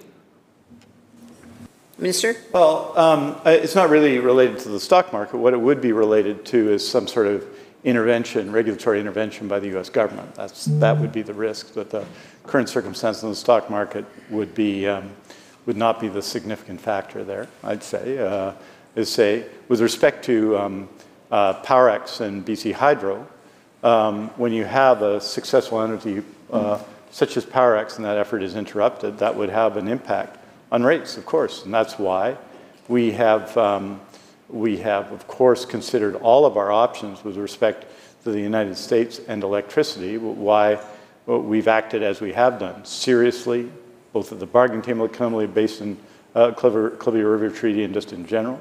We've acted seriously to protect our own interest and to prepare for those eventualities.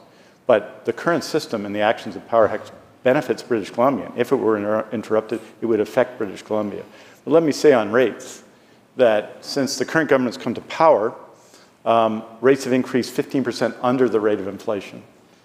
And that's a great achievement for BC, right? I say in contrast, and I won't dwell on this at this moment, that rates between 2001 and 2017 were 54% above the rate of inflation. So above the rate of inflation by 54% under, let's call them liberals, and 15% below the rate of inflation under the current government. We have 2 increases now at 3.75 and 3.75, which means that at the end of that process, it'll be 12% below the rate of inflation. So what BC Hydro has done in terms of hydro rates for British Columbians makes us huge beneficiaries of a nationalized, 100% publicly owned system. And I know that our neighbors in Alberta in the period between 2020 and 2024 have had 40% increases in electricity, 40%. And we've had, in that same period, 6%. So that benefits us. And anything that disrupts that is obviously a negative, as would PowerX. I think I gave you, the member, the sense that if it's $60 million a point, roughly, in a rate increase, then you can think of a profit of $550 million having a relatively a 9% or a 10% impact on rates were that to go away. But we're obviously acting to make sure that it doesn't go away. Member? Thank you, Chair, and thank you, Minister. With that note, is the Minister saying that the current rates are suppressed? Minister? I'm saying that BC Hydro, which is owned by the people of BC, does everything it can to make sure rates are affordable, and we sure need it at this time. I don't know of anyone out there who thinks that life is more affordable or so affordable that they don't have to worry about it. It's not at the grocery store, it's not anywhere else. And having a publicly owned Crown Corporation that delivers rates dramatically below Seattle, dramatically below Portland, dramatically below Edmonton and Calgary and Toronto, Honourable Speaker, is a huge benefit. And compared to New York, well, I don't need to tell you, it's an extraordinary advantage for British Columbia. So one of the ways we keep rates low is we maximize revenue on the resource that we all own. And isn't that the right thing to do? Does anyone really say that that's not the right thing to do? So when we say that PowerX drives rates down, to use the member's words, suppresses rates. You bet we do, and we're going to keep doing it. Member? Thank you, Chair, and thank you, Minister. I believe we just went over the Columbia River Valley Treaty, where we're actually not going to be producing as much electricity, and we're going to be buying power back at market rate. And I would imagine we're buying back that power when at high time. I don't know. I just don't see that being a workable thing to try to keep rates down. Minister? Well, it's quite the contrary. The reason that PowerX makes money is that we sell high and we buy low. Good thing. Lots of people here have been in business selling high and buying low. That's good business practice, and that's exactly what we do. It's quite the contrary. What the Columbia River Treaty provides, and PowerX does this work on behalf of the province and the people of BC, is it takes the downstream benefit and typically sells it in the American market at a profit, right? Which makes sense. And we use that profit to, amongst other things, keep hydro rates low, which is a benefit to the people of BC. So that's what we do. So it's quite the contrary to what the member's saying, that what the downstream benefits do and what the BC hydro system does is it allows us to use electricity when it's at its most valuable, to sometimes sell it when it's at its most valuable. And in case members think that I'm taking credit for something the government is doing, these dams have been built over time by multiple governments, right, across our province, under the time of BC Electric and Social Credit and NDP governments in the past. And the Site C dam started under the previous government and completed under our government. So, Honourable Speaker, this is the extraordinary thing about BC Hydro and hydroelectric power, and at a time of climate change, to be able to produce electricity, clean electricity, in a hydro system is an enormous benefit for the people of BC, and I don't think anyone could argue with that. Member? Yeah, thank you, Chair, and thank you, Minister. To the Minister through the Chair, with that in mind about buying high, or buying low, selling high, has the Ministry of BC Hydro forecast potential for America to cut off electricity imports as part of an escalating trade war? Minister? Well, I think this is the exact question the member asked a few minutes ago. I'm happy to talk about it again. It's not a problem. So what PowerX does is, as I noted, I just want to be clear on this point, on the downstream benefits, PowerX sells the power on behalf of this Consolidated Revenue Fund of the government. With respect to BC Hydro's resources, it buys and sells power.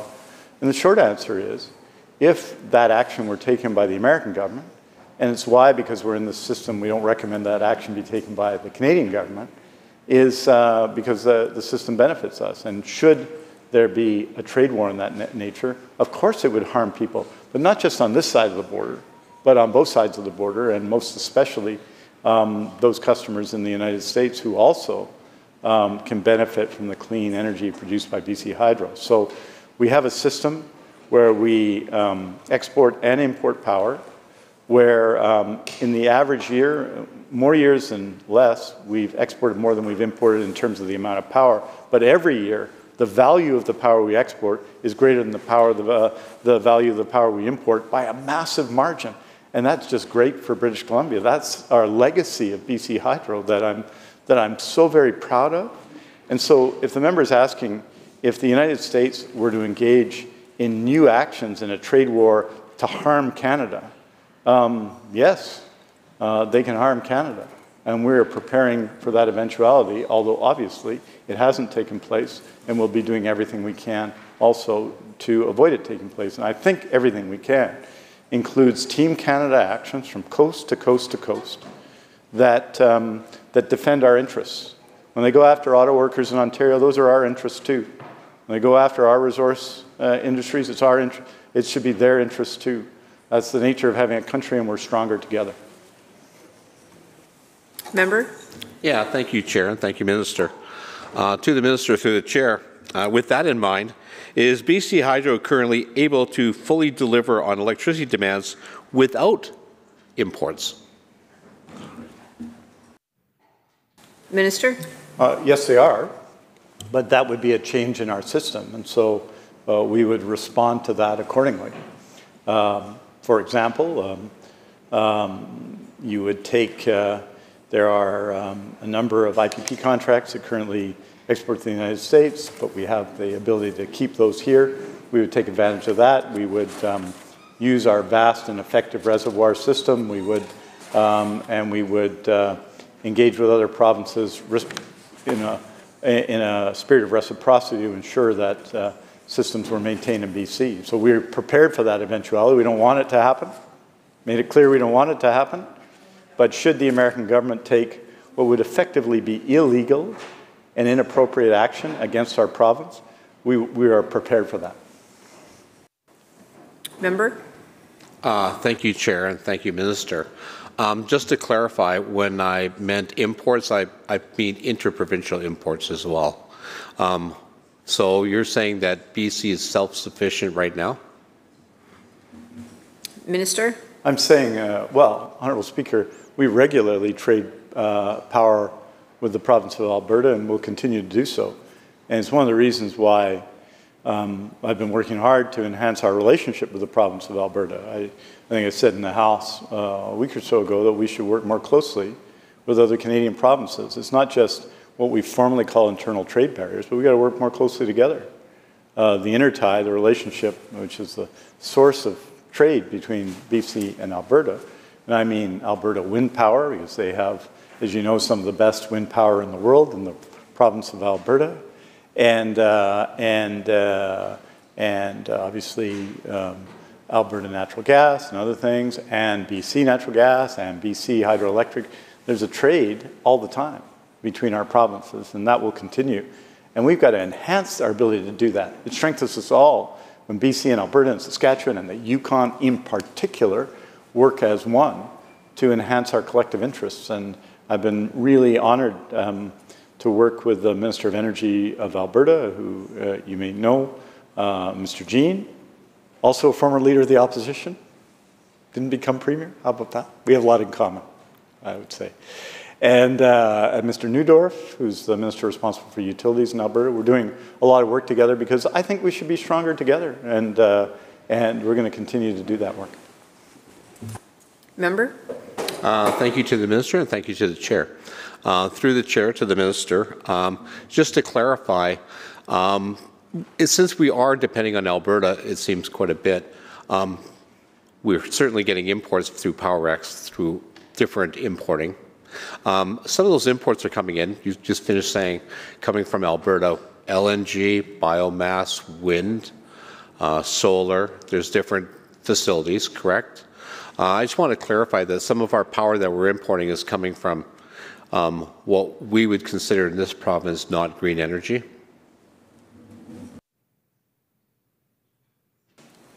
Minister? Well, just to say the province of Alberta, and I give them a lot of credit for this, has stopped using coal in June, for example, which is part of their efforts to address climate change and to respond to the needs of our province. So good for Alberta for doing that, and we have to, I think, acknowledge when people other than ourselves make progress, right? So that's important. Does BC import energy from Alberta? Of course we do. Much and especially, for example, gasoline, which we'll talk about later. In terms of electricity back and forth, we buy and sell electricity with Alberta all the time. And that makes sense for us and it makes sense for them. And I'm not sure why we wouldn't want to do that. We buy and sell energy with Washington State and Oregon and other states. Of course, we're going to do that with Alberta and other Canadian jurisdictions. That makes a lot of sense to me anyway. I don't know what the member is saying. With respect to whether we need more energy, which I think is where the member is going, well, we're doing that, and we're going to do more of it. Site C added 8% to BC Hydro's production energy. The wind power projects, which I know members of the opposition support, is going to add another 8%. We're going to do further calls for power. We need more electricity. We need more clean electricity in BC. We need more transmission capacity to take that energy in places where it's not right now. including and especially the northwest of BC, where there is really limitless economic potential, and which has been underserved under multiple periods of time for decades, in my view, in terms of the distribution of energy, and we think there's opportunity there. Of course, we'll do that. We're producing, that's why we're adding energy to the electricity of the system, because we think we need more. We've added more than 500,000 people the last 3 years to British Columbia, more than 500,000 people in 3 years. That increases our load as well, an 11% increase in population in 3 years, almost 20% over the time of this government. They all of them use energy. And so we need to meet that demand as well. We need to do it by creating more energy, and that's what we're doing. Member? Thank you, Chair, and thank you, Minister. Just to clarify, a simple yes or no, is 100% of the energy that we're importing through BC Hydro, through PowerX and PowerTech, 100% green energy, or is some of it fossil fuel or other fuels? Yes or no? Minister? Well, it's not yes or no, it's a mix. Recognizing. Thank you, Chair. So I can just. Member. Hold on. Recognizing the member from Langley Walnut Grove. Thank you, Chair. I seek leave for an introduction. All those in favor? Aye. Thank you. In the chamber today, we have Ms. Wesner's grade 5 class from Langley Christian School up behind me here, I believe, if they want to give a quick wave. This is a great independent school with a long history in Langley. They have a strong educational program which includes teaching about Canadian democracy and our parliamentary system, and I am happy, very happy to see them here. Will the House please make them welcome?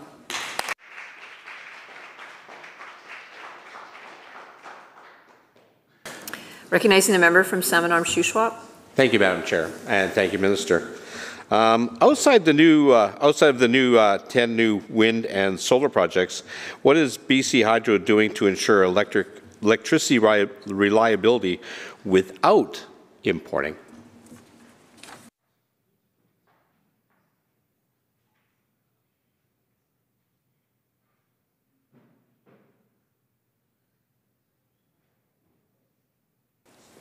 Minister? Well, a number of things. One of the least expensive ways to address these issues, the cheapest energy, if you will, is the energy you don't use. So BC Hydro, for generations, but especially now as we've added to its conservation programs, is investing heavily in conservation. The conservation program present, the incremental value of the conservation is about 200,000 homes, just to put that in context, in case people think it's a small thing. It's a large thing, and in particular, it benefits low-income people because BC Hydro's programs have really focused on that in recent years.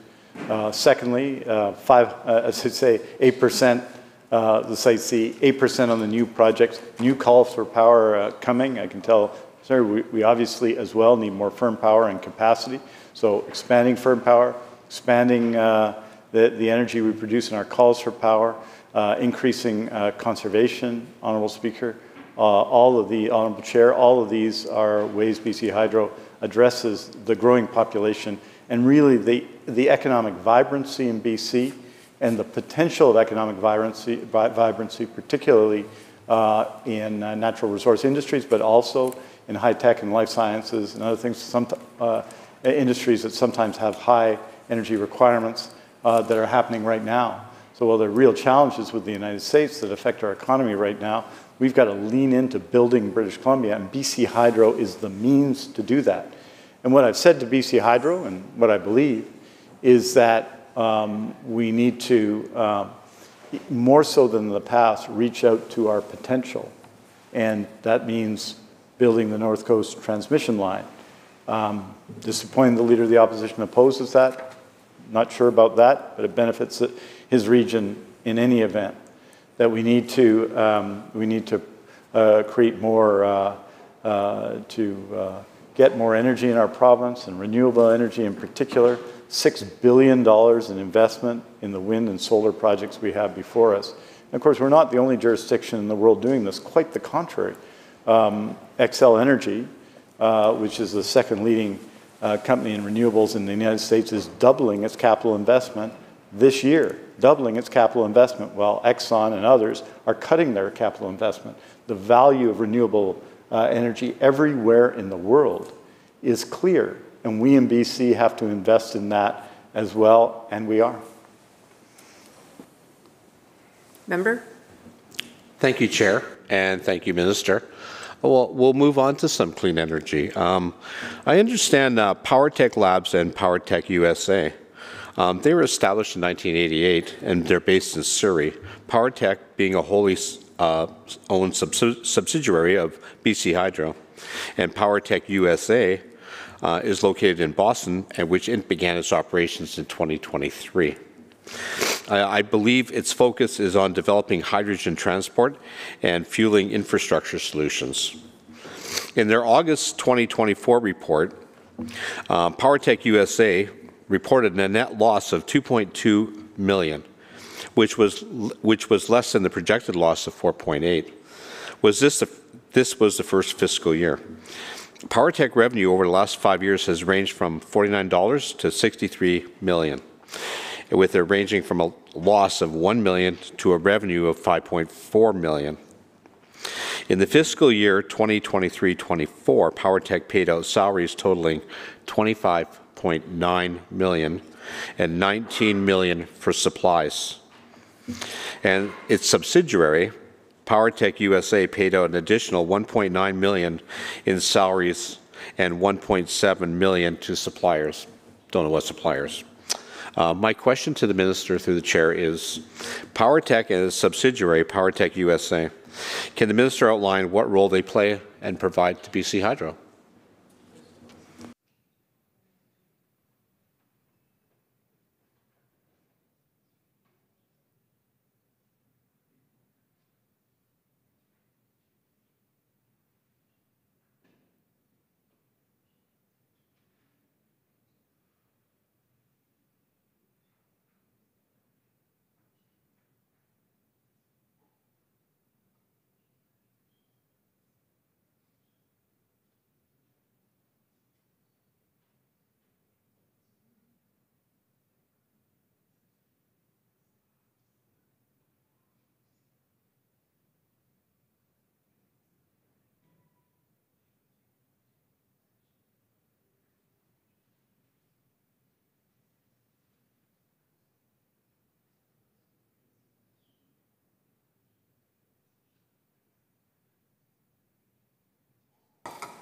Minister? Well, PowerTech Labs and their American subsidiary play a significant role in innovation. They provide services to utilities, so they make money.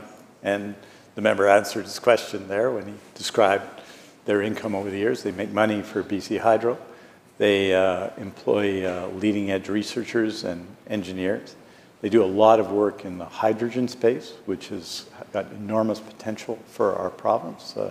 The member will know, maybe he'll be able to tour once the session ends, the hydrogen filling station, for example, at UBC, which is a reflection of the work of PowerTech Labs. We have clients in the United States as well, which is the reason for the American subsidiary.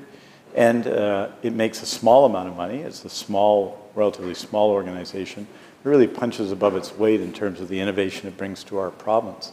And so you have an agency that brings together engineers and researchers that innovate some products that have been around for a long time, that benefits BC Hydro, that benefits other utilities, that makes money for the province, that hires engineers and researchers. It's a pretty good deal for BC. Member? Thank you, Chair, and thank you for the answer to the Minister. To the Minister, through the Chair, I do understand innovation companies are very volatile, but apparently they don't make money, at least not all the time. My question is to the Minister, what measurable accomplishments has PowerTech and PowerTech USA accomplished in the last 5 years?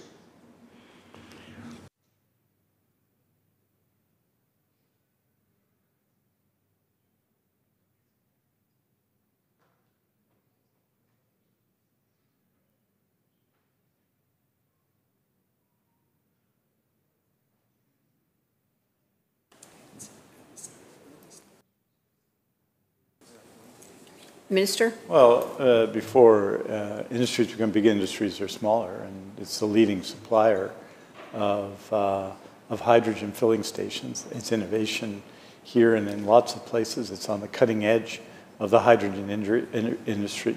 The member says it doesn't make money. Well, it makes money over time, and it's proven that. He listed off the net income. I didn't list off the net income, and if you look at that, you see that it makes money over time. And it brings innovation in that space. It works with private companies such as H-Tech and others and in the hydrogen space, which is a growing industry, and everybody says it's going to grow. How quickly and when is a discussion and a question. Well, PowerTech is a leader.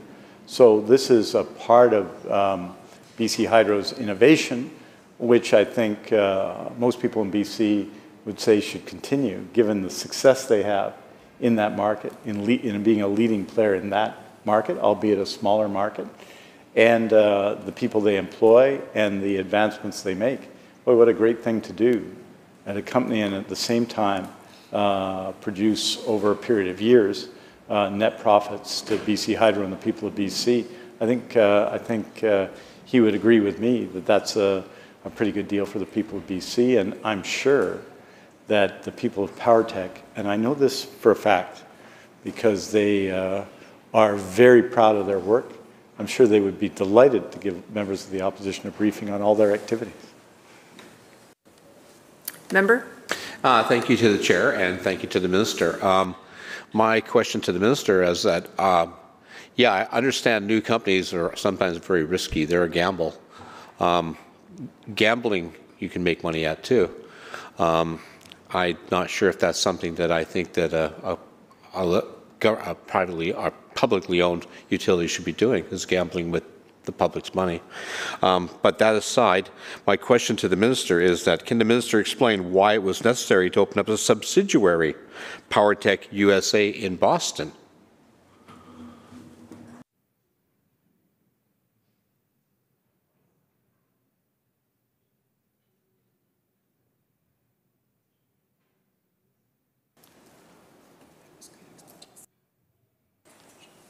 Minister? Taking advantage of expertise, selling our services in the United States, and to compare a money-making subsidiary of BC Hydro that invests in the energy future of the province and the world to gambling, I don't know where, and perhaps the member is a good tout, I don't know. But compare it to gambling is just wrong. It's gambling not to invest in the future if you're a major energy utility. BC Hydro is one of the most important companies in the province. Of course it should invest in research. Of course it should use cutting-edge engineering. Of course it should develop new services and deliver services to its customers better. And PowerTech Labs is a small company, but it isn't a gamble. It's a success. And it's a success for the people of BC. And so I don't know what the member's game is, whether it's slots or roulette or blackjack or poker, or maybe he gambles on the NHL. But it's been a tough year. But I would say, Honourable Speaker, that what he's doing is comparing high-tech, cutting-edge industry to gambling in Las Vegas or, I don't know, maybe Seminar. And I don't think that's a fair comparison. Member? Thank you, Chair, and thank you, Minister. Yeah, I'm saying that not all innovation is bad. Of course, we have to have lots of innovation. We should be investing in Canadian companies. We have a lot of creative, innovative companies, especially in the electrical field. But I think that when you're spending money in the U.S., that is kind of spending our money elsewhere and taking a risk. With that in mind, what is the mission of PowerTech USA?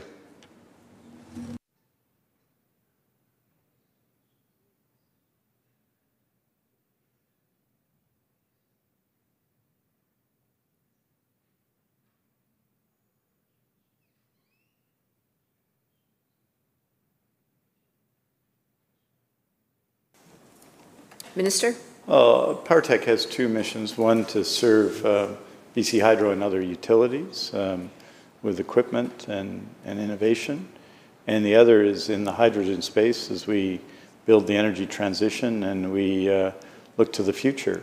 I think when I hear people talk about For example, LNG, if we're going to have a discussion, I suspect, with the member for Peace River South on Monday on these questions. One of the advantages of LNG is we're selling our product, upgrading and then selling our product elsewhere. And equally, in terms of innovation and tech and equipment and the work of PowerTech Labs, selling those goods and services in the United States makes a lot of sense for us if we're going to maximize our return. Member?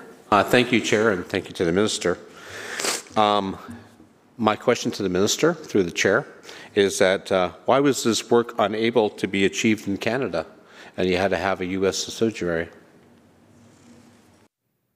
Minister? Because if you want to take advantage of the U.S. market and you're selling in the United States and you're servicing the United States, you got to be in the United States. Member? Thank you, Chair, and thank you, Minister. My question to the Minister, in light of the tariff and trade war, do we have any plans to relocate the subsidiary or close the subsidiary in the U.S. of A.?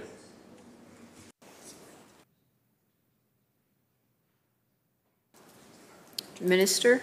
It's an export business, Speaker, and it supports our jobs here, and there's no question that the tariffs and the threat of tariffs are impacting every industry. We discussed earlier the ways they might potentially affect BC Hydro, the way they might affect the energy industry, and obviously that would be the case, and in the way that such actions might affect PowerTech Labs, but any number of thousands of companies, private or public, like it. But we're serving customers in the United States. We're supporting our Canadian business and ultimately the people of BC. I think that makes a lot of sense, and I think we should continue to do it. Member? Thank you, Minister. Since we're concerned with innovative technologies and keeping prices low for the consumer, let's move on to the Utility Commission.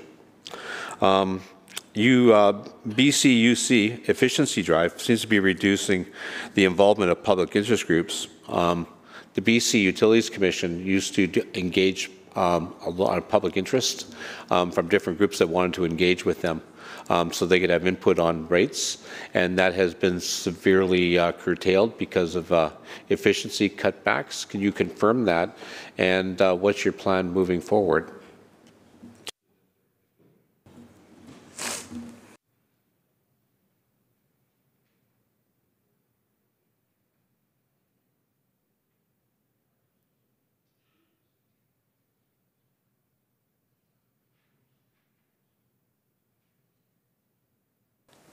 Minister? Well, I had 2 points, and you know, I understand because for many years, 12 years, I participated in the estimates process on the opposition side of the legislature. So I have experience in the challenges of being an opposition member. In the case of the BC Utilities Commission, it's an aspect of administrative justice and is under the purview of the Attorney General. But I'm not going to let that stop me answering the member's question, because you know, we're trying to make progress here, and I'm sure his colleague, the critic for the Attorney General, will have lots of questions for the Attorney General, and the member might not get into those questions with the Attorney General. So just say that the new head of the Utilities Commission, he's been new for a few years, Dr. Mark Jacquard, who is, I think, really a remarkable figure in BC life, and we recently reappointed for 5 years, has been increasing the efficiency of the Commission, which is good for the ratepayers, good for those engaging in the Commission. And so what you'll see when you see over a period of years under Dr. Jacquard's leadership, a reduction in the time that it takes to make decisions. And while that sometimes affects BC Hydro, it mostly affects, it also affects private entities such as Fortis and others who go through the Utilities Commission. So what you have is a Utilities Commission that is maintaining its transparency, providing more regular and frequent reports, and cutting down on the regulatory burden by reducing the time to decision, all of which I believe members of the legislature on all sides would support. Member? Thank you, Chair, and thank you, Minister. My question through the Chair to the Minister is that, we'll just jump back a bit, to do with rate increases as well in the BC Utilities Commission. The recent application to the BC Utilities Commission for 2025-26 shows a forecast of $546.5 million in trade income from PowerX, which is the which reduces the utilities revenue requirement. This forecast for trade income is apparently based on a 5-year average of PowerX's results from 2019-20 to 23-24. But BC Hydro itself said that PowerX income from 22-23 was extraordinary, and it cannot predict whether or not these opportunities will continue or persist going forward, which brings us back to the volatility of the markets. My question to the Minister is that how confident is the Minister that PowerX will be able to earn this forecast income of $546.5 million? And if PowerX earns less than this amount, what will be the effects of BC Hydro's net income, subsequently the effect on the provincial deficit in 25-26?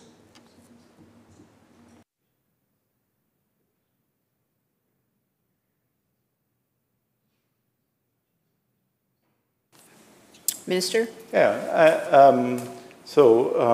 What the member said was, well, one year it was more than the other years. And it's why there's a long-standing convention to use 5-year averages to judge these things. And the 5-year average is $546 million. And obviously, and BC Hydro has a way, because income can vary in a present year, of balancing out that income over time using deferral accounts. So the member said, well, what if they get less? Well, what if they get more? And that's affected both ways by that process. So the reason there's a 5-year average is because averages are more descriptive and take away the vagaries of a particular year, and that's why we use 5-year averages. Member? Thank you, Chair, and thank you to the Minister. I understand, so you're saying that there's cost averaging over 5 years, which is great. So you're saying that there'll be no impact to the rates for BC Hydro's customers using that cost averaging over 5 years? Minister? I'm saying that if you're judging the need for rates going forward, use 5-year averages to measure what the rate increase is and what the balance of incoming costs is, and that's what we do. And that makes more sense than a 1-year average, which can skew things. You make $1 billion in a year, and you shouldn't assume you'll make $1 billion next year, $1 billion the year before. That's why virtually every regulated utility uses some version for profit centers like PowerX of a 5-year average. Member? In light of PowerX's trading and cost averaging over 5 years, as well as new streams of electricity coming on board, what you're saying is that rates should be fairly stable, and then BC customers can expect a fairly stable and no significant rate increases over the next 5 years. Minister? Well, I don't need to speculate on that. We know what the rate increases are in the next 2 years. They're 3.75% and 3.75%. We also know that the average in the previous years, from 2020 to 2024, was dramatically below the rate of inflation. And after, in other words, this is 25, 26, and 26, 27, over the time of the government, the 10-year period of the government, BC Hydro rates will have been 12% under the rate of inflation, which I think, given the nature of costs and everything else, given that a lot of us are customers of BC Hydro, some people live in Fortis territory, I know, but customers of BC Hydro. And then in comparison to anyone else in the business, Seattle, Portland, anyone else in the business on the West Coast, Alberta, which has seen 40% increases in the same period that we saw 6% increases. I'm saying that BC Hydro is committed to providing affordable rates for people. What also happens, and we also might understand, is that we need more electricity. The member talks about it, other people talk about it, I hear people talking about it in the media. When you have incremental electricity, one of the reasons BC Hydro rates are low is that our resource is often a heritage resource. We kind of paid for the Revelstoke Dam a while ago, as the member will know. And so that power, that energy is cheaper, that electricity is cheaper because it's kind of our legacy electricity. And when you add incremental electricity, such as, say, adding Site C to the system, and by probably, I'm guessing late summer, CEO of BC Hydro will shudder at that because he's saying, we think it'll be late summer, but it might be as late as November. But in any event, in the 2025 calendar year, all of the units of Site C are going to be operating. And when they operate, they go on the rate base. And that power, because it's new and because we're paying for it, and we're borrowing money over 80 years, amortized over 80 years for that, that's going to increase the cost of power, as will any incremental source of electricity. But when you have more people, 500,000 more people in the last few years, 1 million more in the last 10, then you need more electricity. And when you have the opportunities we have in critical minerals and the demand for electricity is even higher, that will be an upward pressure because we are going to have to add electricity, and new incremental electricity is more expensive than our existing heritage electricity, which we in effect have already paid for. Recognizing the member from Salmon Arm Shuswap. Thank you, Chair, and thank you to the Minister. I'd like to move on to, since we're talking about utilities and the Utilities Commission, let's move on to rate increases. On April 1st, the NDP announced that electricity rates would increase 7.5 over 2 years. That squeezes the pocketbooks of many British Columbians. In addition to this increase to electricity rates, this will result in an increase of 16.6% over 4 years. Ontario, Manitoba, and Quebec all offer electricity at lower rates than BC. BC Hydro needs a long-term plan to keep rates affordable. A 16% increase in 4 years does not achieve that, at least not in my mind. BC Hydro increased labor costs up to 15%. I understand that labor has gone up significantly. BC Hydro has also applied to the BC Utilities Commission to eliminate the two-tiered power system. Right? For 2 years, BC Hydro has run an operating loss prior to borrowing the funds through a deferral account. Right? So based on that, my question, does the Minister expect that a 16.6% increase in hydro rates is an acceptable number for ratepayers to accept?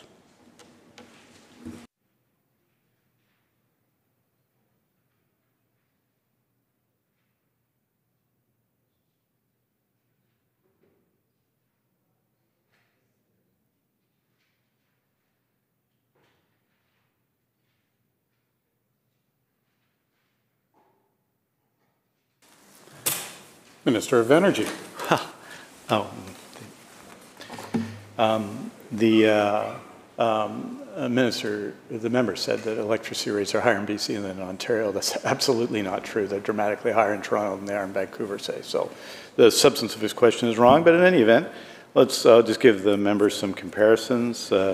Western North America residential electricity rates, $11.49 in Vancouver, $19.72. This is comparison in cents per kilowatt hour in Seattle, 21.56 in Portland, 25.28 in Calgary, 25.68 in Edmonton, 55.43 in San Francisco, 5 times higher. We have the lowest electricity rates, except for Manitoba Hydro and except for Quebec Hydro, in North America. And we have them because we've reduced hydro rates against inflation by 12% since this government has been in office. And the member will ask, well, what was it like under the previous government? Well, I'll tell them, it was 54% above the rate of inflation under the previous government from 2001 to 2017. And this isn't an achievement by me or by magic. It's an achievement by the people of BC and the people of BC Hydro. We have the lowest electricity rates around. And yes, there's an increase. Site C has come on. We have to build a stronger hydro system, and we have many new customers, and we have a $36 billion capital plan, because when you have 500,000 more people, you need more substations, you need to deliver more resources everywhere, whether it's in Vancouver or Williams Lake or wherever it is.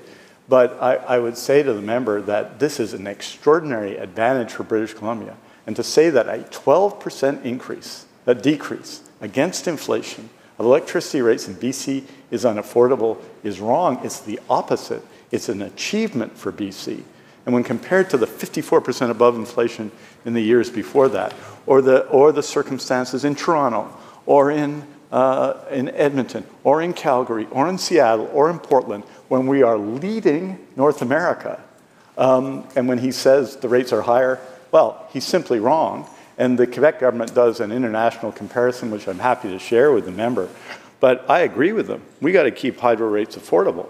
And that's what the direction to the Utilities Commission and the decision to limit rate increases at a time when we're adding the Site C power to 3.75% in each of the next 2 years does. But it's in the context of, in the previous 8 years, a 15% below the rate of inflation decrease in electricity rates against inflation, which is an achievement, again, not an achievement by me or anybody else, but by the people of BC and the people of BC Hydro. Thank you, Minister. The member from Salmon Arm Shuswap. Thank you, Speaker, and thank you, Minister. My question to the Minister, I believe you probably are reading from your report, which basically states the 12%, but according to our research, it found that Ontario, Quebec, and Manitoba all had lower hydro rates options. Why is the Minister trying to mislead the British Columbians about the cost of electricity in BC? I said we had the lowest electricity rates. Thank you, Honourable Chair. I said we had the lowest electricity rates. And you know, aside from the fact that the question's out of order, when you're making a statement, the electricity rates are lower in Ontario than they are in BC, when they're lower in BC than they are in Ontario. And then you add to that the suggestion that we're being misleading or misleading the legislature. That's both, not really on, but it's also incorrect. We have the third lowest electricity rates in North America. The lowest, Quebec Hydro. The second lowest, Manitoba Hydro. We're very close to them. And then there's a gulf. You know why they're the lowest? Because they're nationalized crown corporations. They're public utilities. That's why they're the lowest. It shows the value. And in BC, that value was put in place, interestingly, under a social credit government, which nationalized BC Electric and created BC Hydro. And it has served us under administrations since then. And it's given us the third lowest electricity rates in North America. You should see the comparisons between BC and New York. You should see the comparisons we talked about between BC and San Francisco. They're 5 times higher. If you're trying to run a household in San Francisco, that impacts you. 40% increases in Alberta, and higher rates in Toronto, of course, than here. So, you know, Honourable Speaker, nobody is doing anything. These are public reports, and they're not my reports. They're just the information that's available. Quebec Hydro lowest, Manitoba Hydro second, BC Hydro third, and we are way ahead of everybody else. Thank you, Minister. I just want to caution members against using terms like misleading. Certainly, we may have disagreement in data or information, but that's a serious allegation, and I would caution against using that type of a term. The member from Salmon Arm Shuswap. Thank you, Chair, and I withdraw that comment. And I thank the Minister for the answer. I understand, so you're saying that Alberta rates are quite a bit high, yet on the same token, we are buying electricity from Alberta. Is that correct? Yes or no?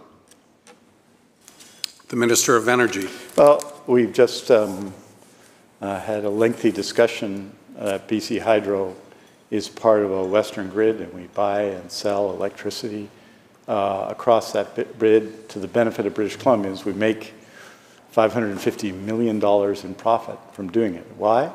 Because the BC Hydro system is exceptional. Because the work done by people who built our dams is exceptional.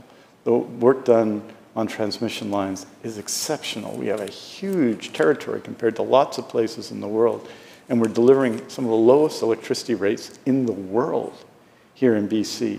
Yes, we trade between Alberta and BC. Yes, we trade between the United States and BC. And because we have a flexible hydro system, and basically Alberta doesn't, and so it's not, I don't blame them for those circumstances, but they don't.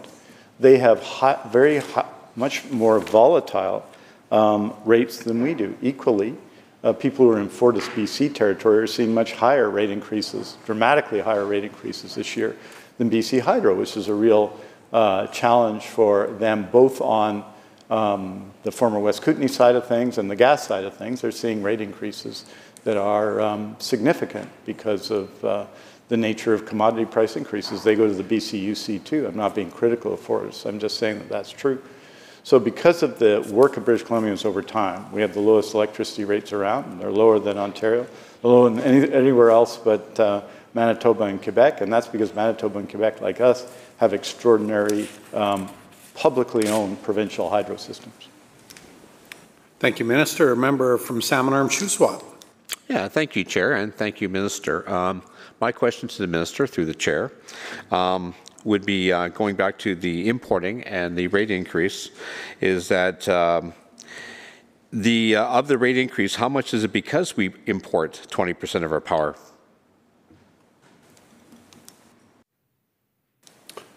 Minister. Well, we've had this discussion before, but I'm happy not to say asked and answered, but to give it another go. So BC Hydro rates are lower because we import and export power. How do we know this? Because PowerX, which imports and exports power on behalf of BC Hydro and the people of BC, makes, on average, the member said it, $546 million in net income. So that importing and exporting of power reduces hydro rates for people in BC and allows us, for example, to have rates, residential rates per kilowatt hour, cents per kilowatt hour, 11.49 cents in Vancouver, 15.06 cents in Toronto, opposite of what the member said, 14.28 cents in Ottawa, lower than what the member said. In other words, BC benefits because of that very system of importing and exporting power that I talked about. And the evidence for that he provided, and I provided, which is the net income we make from PowerX every year. Thank you, Minister. Member. Thank you, Chair. And thank you, Minister. And my question is to the Minister. Since we're getting such a great deal and we're doing such a good job in trading, Alberta has a totally transparent grid system where they can see where the power is coming from, and anybody can go on the website and they can see which plants are producing what at what time, and you can tell what's being exported and imported. Is the Minister saying that he is committed to making that an open and public, as transparent in this province as well? Yes or no?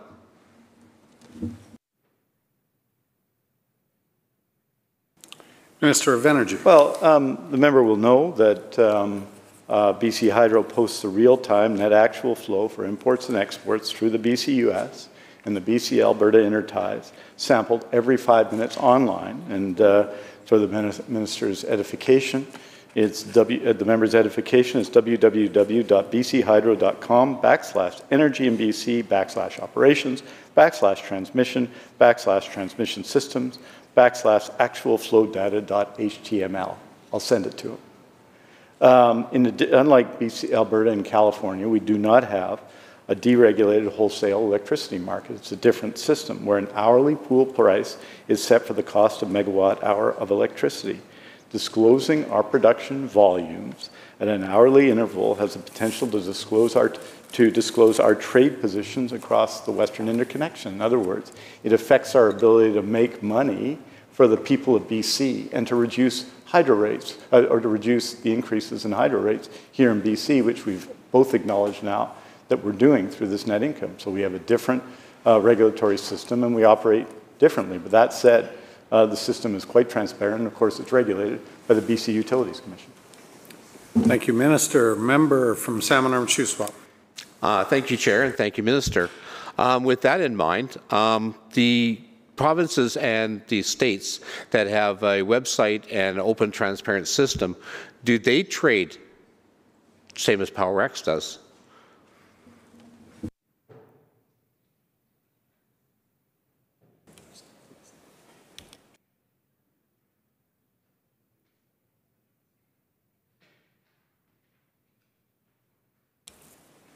Minister of Energy. Well, different jurisdictions have different regulatory systems. Just noted Alberta and California have deregulated energy markets which function differently than ours. Every major utility trades in electricity. Member from Salmon Arm Shuswap. Thank you, Minister, and thank you to the Chair. My question to the Minister, maybe I'm just a little confused. They have a deregulated market, and so we have a public utility.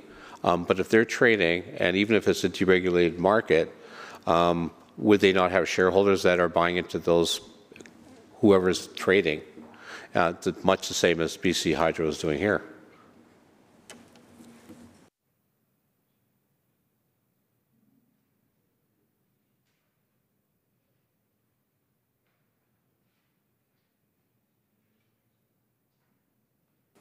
Minister of Energy. Well, I think it made it clear that BC Hydro discloses volumes at an hourly interval, or doesn't disclose at an hourly interval, I should say, because that discloses our trade position.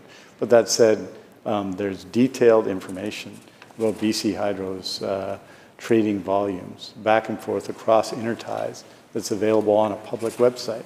So our system is different. We don't have a deregulated market like they do in Alberta and California. And when you have a deregulated market, there's different access to that market. We're a trader, and we trade to maximize the value of our asset, and that's what we're going to continue to do. It's been pretty successful over time doing that, and the people it treats best, the people that it's an aid in, the people it's supporting, are the people that vote for the member and vote for me, the people of BC. Thank you, Minister. Member. Thank you, Chair, and thank you, Minister.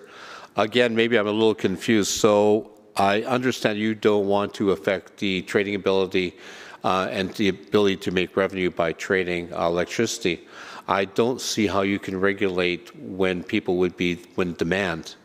If demand's high because it's cold or it's dark, I don't think that changes the market. Can the Minister please elaborate?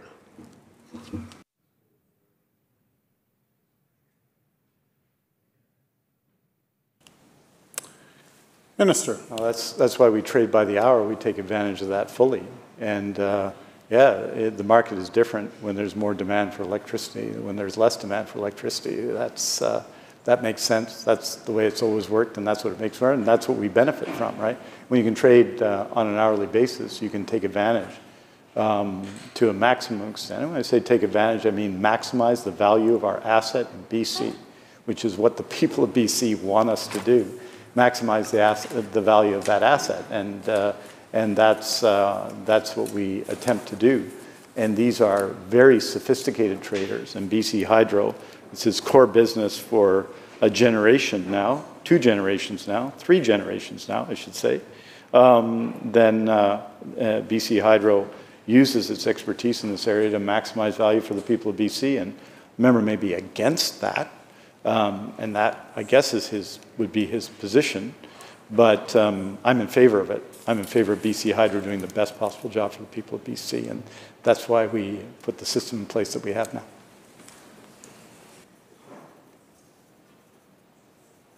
Member from Salmon Arm Shuswap. Thank you, Chair, and thank you, Minister. Question to the Minister is, a year ago, about a little more than a year ago, Alberta almost had a blackout because of demand, and because they had an open and transparent system, they were able to deal with that. Does the Minister think that this information should be kept from British Columbians? Would that not be a safety factor or certainly a good thing to mitigate risk, much as it happened in Alberta a little over a year ago?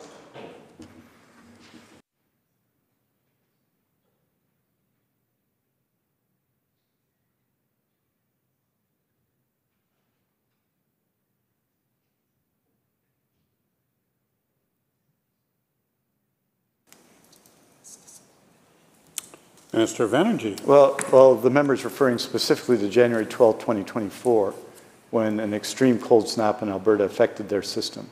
That was also, as you'd expect, because we share a border with Alberta, a pretty cold day in BC too. We had peak load demand, and we still sold Alberta power to help them out and we still sold power to our southern neighbors to help them out. So we have a pretty extraordinary system, yes. Member from Salmon Arm Shuswap. Thank you, Chair, and thank you, Minister. Question to the Minister. Does he not agree that having an open system where people could go on there, they could quickly react to the demands, and they could quickly react and stop the province from having a blackout because they could buy power from BC or elsewhere? Would that not be helpful to British Columbians? Shouldn't British Columbians have that same ability?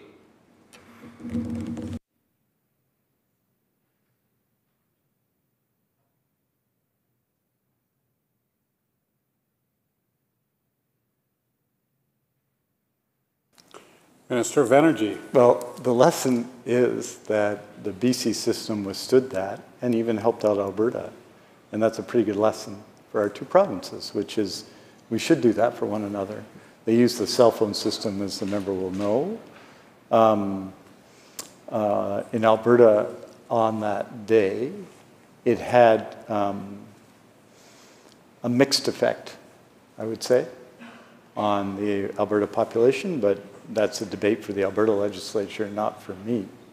But what I can say is that BC Hydro obviously prepares for those circumstances because of how the remarkable job they do of delivering electricity to people across BC every day. They continue to do that. And on that day, which was a tough day for us, we helped out Alberta too.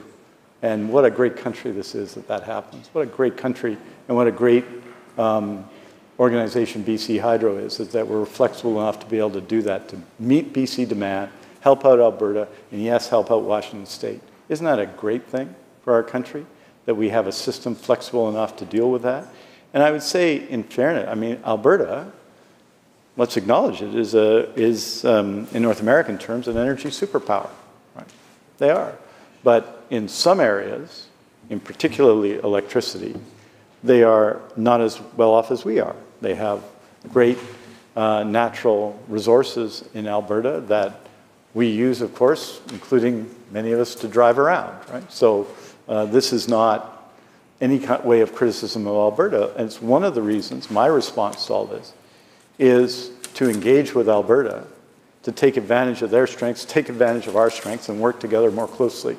And that's precisely what we're doing. Thank you, Minister. Member, Salmon Arm Shuswap. Thank you, Chair, and thank you, Minister. My question to the Minister is that currently we import as well as export electricity. Can the Minister tell me exactly how much electricity we import and what percentage that would be?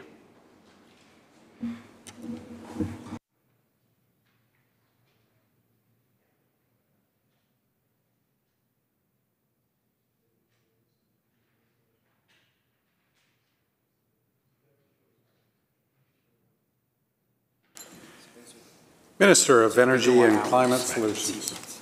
So let me take the member through that. Net exports or imports over the period 2005 to the present. 2005, 6, and 7 were net import years in the range of they range from 4,526 gigawatt hours in 2006 to 7,560 in 2005. 2008 was a net export year. 2009, 10, and 11 were net import years. 12, 13 were net export years. 14, 15 were net import years. 16, 17, and 18 net export years. 19 and 20 net import years.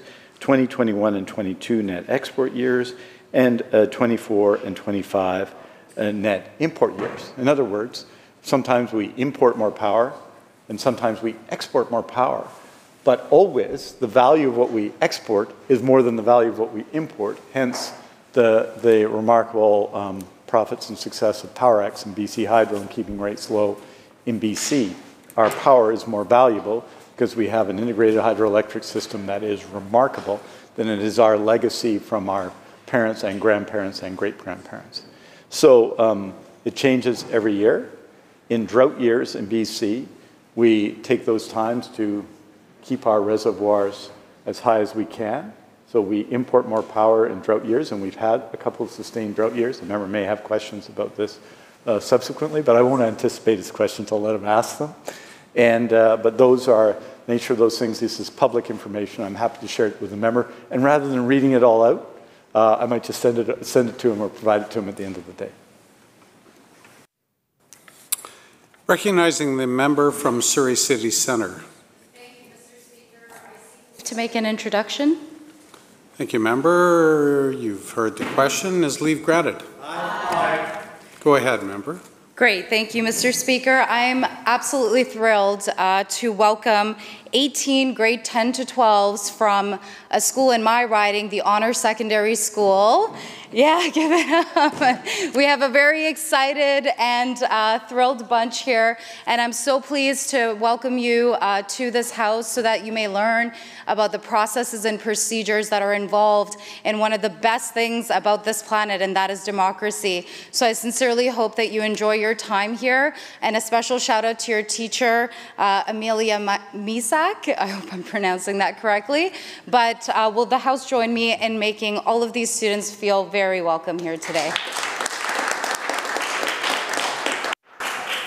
Welcome, everyone. Member from Salmon Arm Shuswap. Thank you, Chair, and thank you, Minister. My question to the Minister is that British Columbians deserve transparency. So currently we have import and export years.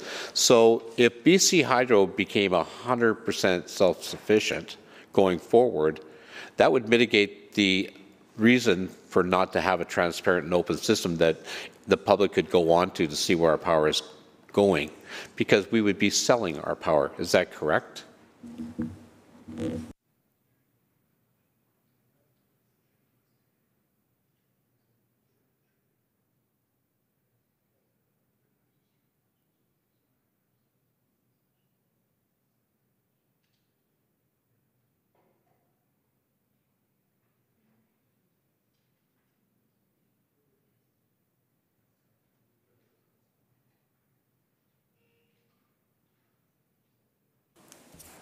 Minister of Energy.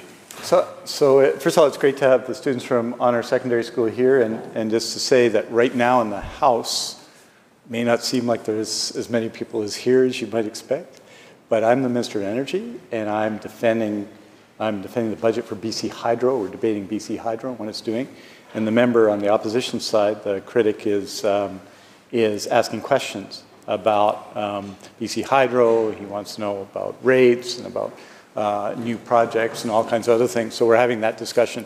And every year I have to do this as the minister. I have to come in and say, this is my budget, this is what I'm spending the money on. And the opposition gets to ask any question they want for a long time. This current debate, I don't expect you to stay for the whole debate, will be about 11 hours. So you don't have to stay for the whole thing, you know, but it's longer than Survivor. In any event, you see, and after all that, I almost forget the question, except I don't. The member, as I said from the beginning, BC Hydro is compliant in terms of self-sufficiency. If you were to build energy costs at high cost to meet the highest demand import year, it would increase rates. And that's not what we do. We build for average rates, and then we use our trading system to keep rates low for the people of BC.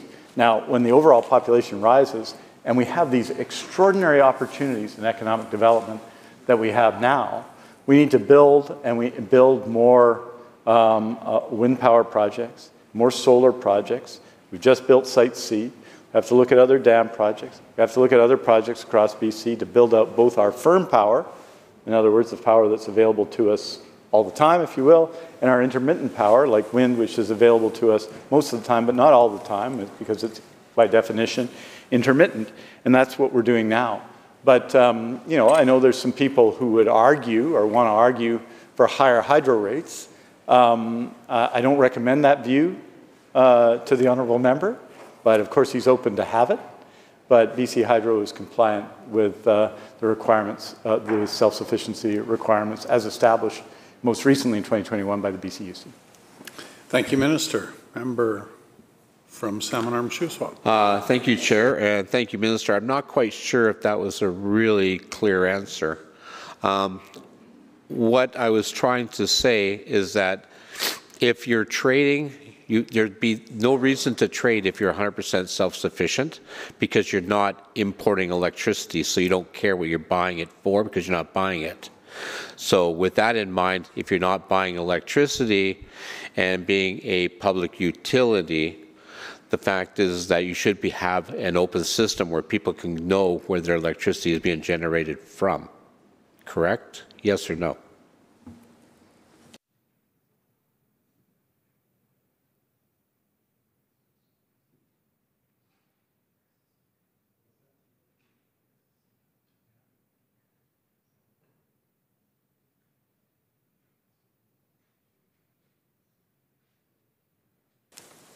Minister of Energy.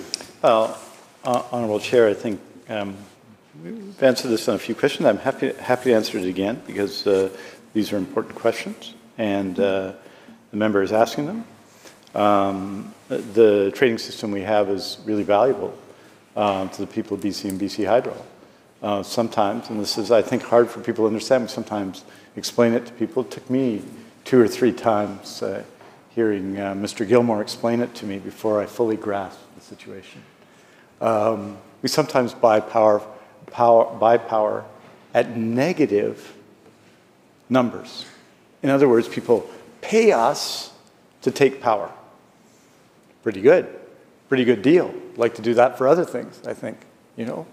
Maybe a 10% discount in gambling, for example, you know. The member was saying you could make money in gambling. I don't know. They often make offers. Those don't seem like good offers to me, though, when I hear them on the television. So we have a trading system. All trading systems, no matter how much electricity you produce, you'd always have to trade. There's always variations in load. And the trading system we have really benefits BC. In other words, the power we have is so valuable because it's a hydro-based system that it's more valuable. The power we sell is more valuable than the power we import, even though in years where we import more power than we export, because our power is more valuable. And so that's a pretty good system for British Columbians. And so to raise rates in order to meet some artificial test, which I think is what the member is suggesting, wouldn't make sense for British Columbia. But to build to meet demand is obviously a requirement, and that's what we're doing.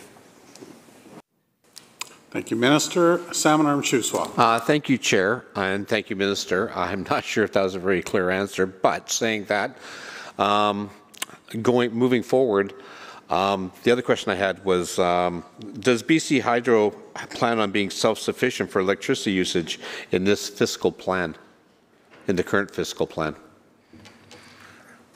Minister. Well, as I've answered several times now, based on the requirement of self-sufficiency, which is average demand, we're self-sufficient. But we have to increase our production of electricity, and that's why we have the call for power, and that's why we added Site C, and that's why there are other projects, because the population of BC is rising considerably, and there's increase in demand because of all of the opportunities in BC, for example, in critical minerals, but in other areas of the province. So in addition, the opportunity to electrify, for example, the electrification of parts of the oil and gas industry, which we're going to talk about a bit on Monday, those are huge opportunities for BC. So all of that is positive for BC.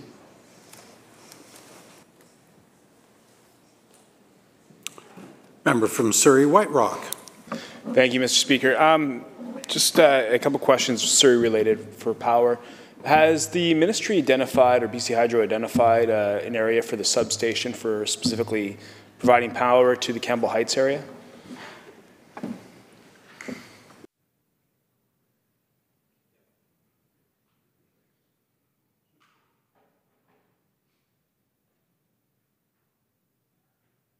Minister. We haven't made it public yet, say the member, but we expect to soon. And I'll be happy to let the member know when that happens, so we can, so he'll know that for his constituents. Member from Surrey White Rock. Thank you, Mr. Speaker. And just in regards to Campbell Heights, we can talk about some other areas in Surrey in a second, but I think the commitment was made last year to have that substation in service by 2032. We are seeing rapid growth in Campbell Heights, which I think is a great thing. I know that there is severe concerns about the electrical grid out there. I think the minister has probably met with mayor and council on this. They've expressed their concerns on that. Just in terms of service plan, budgetary things, what commitments have been made in this budget specifically for that substation to outfit Campbell Heights?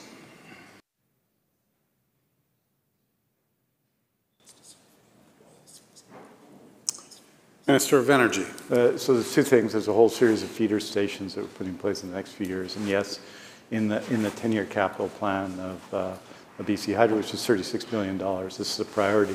And it's interesting, a member talks about this, and we were talking about the increase in population in BC.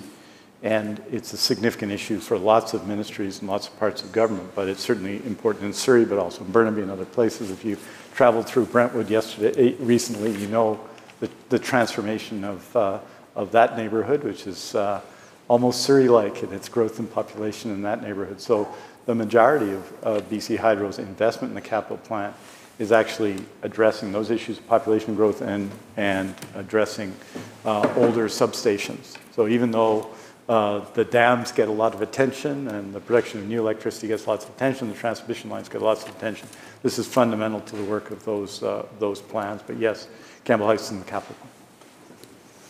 Surrey White Rock. Thank you, Mr. Speaker. So has community consultation begun in terms of the area location for that substation in Campbell Heights? I suspect that it's growing. I think that we're looking at thousands of new homes out there, thousands of new businesses that are going online there. And right now we're hearing that even right now that the electrical needs are not even being close to being met. So again, for this budget here, what is the dollar amount that this minister has committed to for that substation, specifically to Campbell Heights? Minister. So as I told the member in the answer to the first question, we'll be announcing decisions around that soon. They have, as he knows, with property development, sometimes you announce when you announce, and he'd understand that. And we've talked about this on other issues. So he knows that in terms of the allocation in a particular year, we're building out the capital plan, but it's not just the substation in question. We're going to have to take steps to support the community in the meantime as well, as he's quite right, and we're making those investments now. Thank you, Minister. Surrey White Rock. Thank you, Mr. Speaker. So with Campbell Heights, would those be the exact same answers that we get for the substation in city centre as well?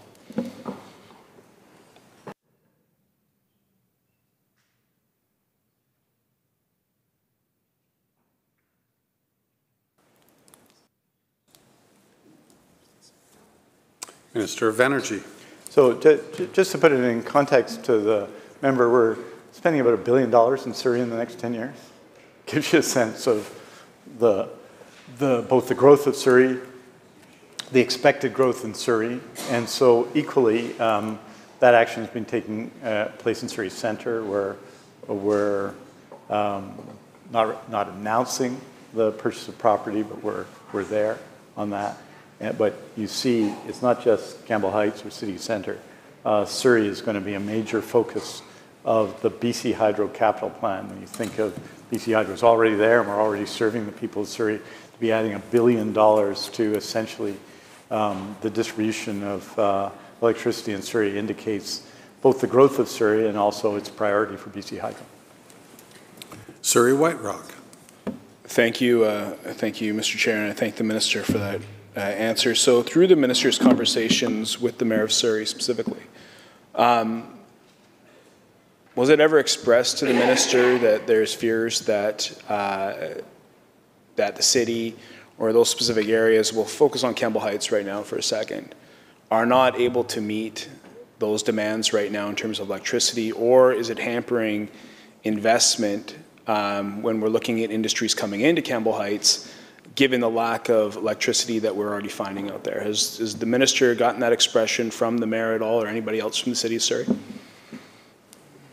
Minister. So Campbell Heights is about $450 million. Put that in context, just for Campbell Heights. They go billions to the city of Surrey, but it's obviously a significant priority.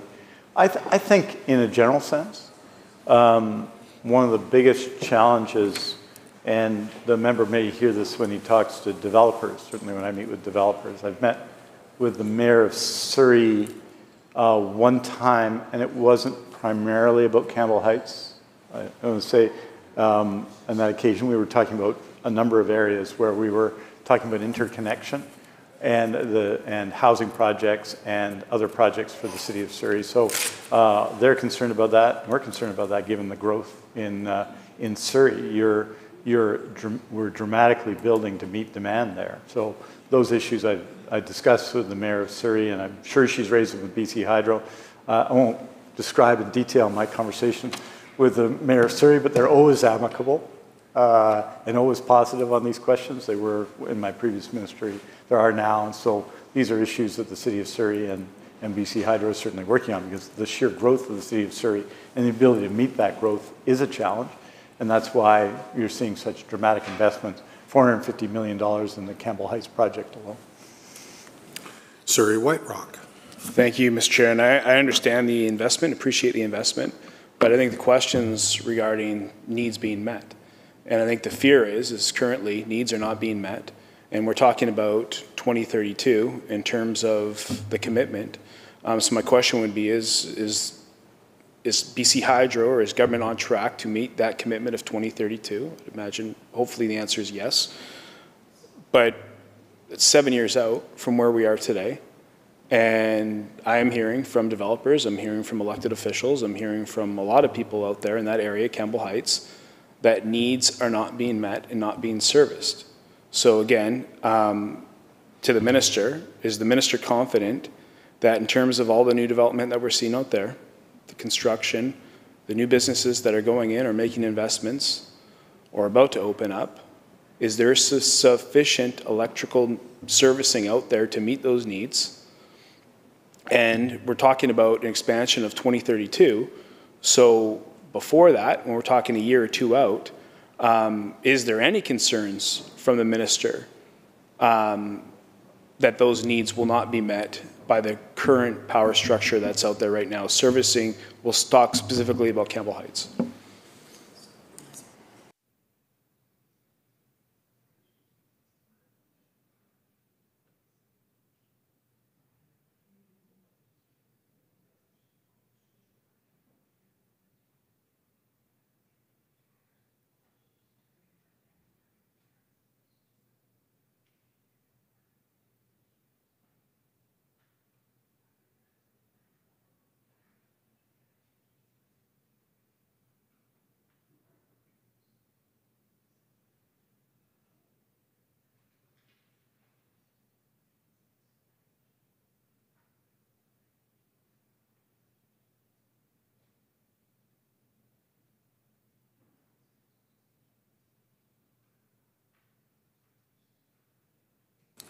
Minister. So I think what I'd say to the member is there are concerns in lots of communities. You'll know in Fortis territory in Kelowna, for example, it's a major issue right now with the development community in Fortis around delivery of service in that community and new development. So there are issues all over. In terms of the Campbell Heights area, we have 4 major feeder projects that are going to happen now in April 2025, a $6 million project, July 2025, a $34 million project, December 2025, and August 2026, all feeder projects from other substations to serve Campbell Heights. So BC Hydro, remember, talked about waiting till 2032 or the new substation being in place. Well, BC Hydro isn't waiting till then. We are working hard with all of those smaller projects to feed that community. Thank you, Minister. Surrey White Rock. Thank you. I thank the minister and his staff for that reply there. So I'll say this. One of the primary guys represents Surrey White Rock, 2 municipalities, obviously, and absolutely honored to have that. The challenge that we've got out there, and we've had these conversations in previous ministries when the minister was serving as Minister of Health, and now Minister of Energy, is that there is a growing sentiment, and I share it, that south of the Fraser, we'll talk about Surrey specifically, continues to get shortchanged. And Campbell Heights is not a new development. It didn't happen last year or the year before. It has been growing for quite a while now. Actually, really, the growth really started about seven years ago. And I know that stakeholders, both elected and unelected, have gone to this minister since he's gotten this role as Minister of Energy and expressed very serious concerns about the lack of power in that specific area of Campbell Heights, which is growing at an astronomical rate right now. And I think part of the frustration, healthcare is one thing, and that's very topical. But I think that people are more and more getting concerned about some of our electricity needs out there, specifically around Campbell Heights. To the fact where we now have developers, people that are looking to open up sizable, some of those employers there in that Campbell Heights area are employing between 500 and 1,500 people in just in those units. It's considerable, not to mention there's no transit out there either, but that's for a separate ministry. There's zero transit out there. But it's growing at an astronomical rate. And again, with respect to the minister, we seem to be playing catch-up ball in the city of Surrey when it comes to energy now. And I think that that's a really bad situation for us to be in when we're trying right now.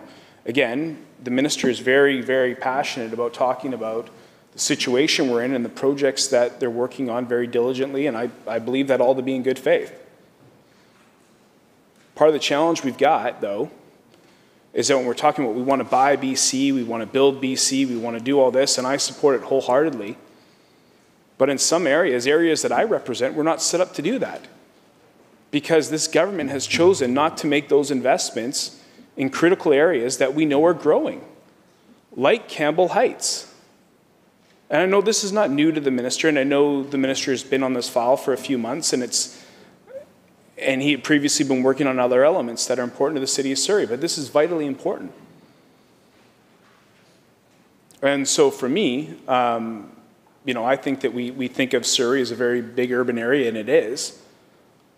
Campbell Heights is very big as well, and it's sprawling. And it's growing at a rapid pace right now. So again, my hope would be is that the minister would take my comments in good faith as a call to action to make sure that we're in a better situation going forward in terms of some of the areas that we want to develop, like Campbell Heights, that are thousands and thousands of jobs out there. And we can have more if they are serviced properly. Right now, they're not.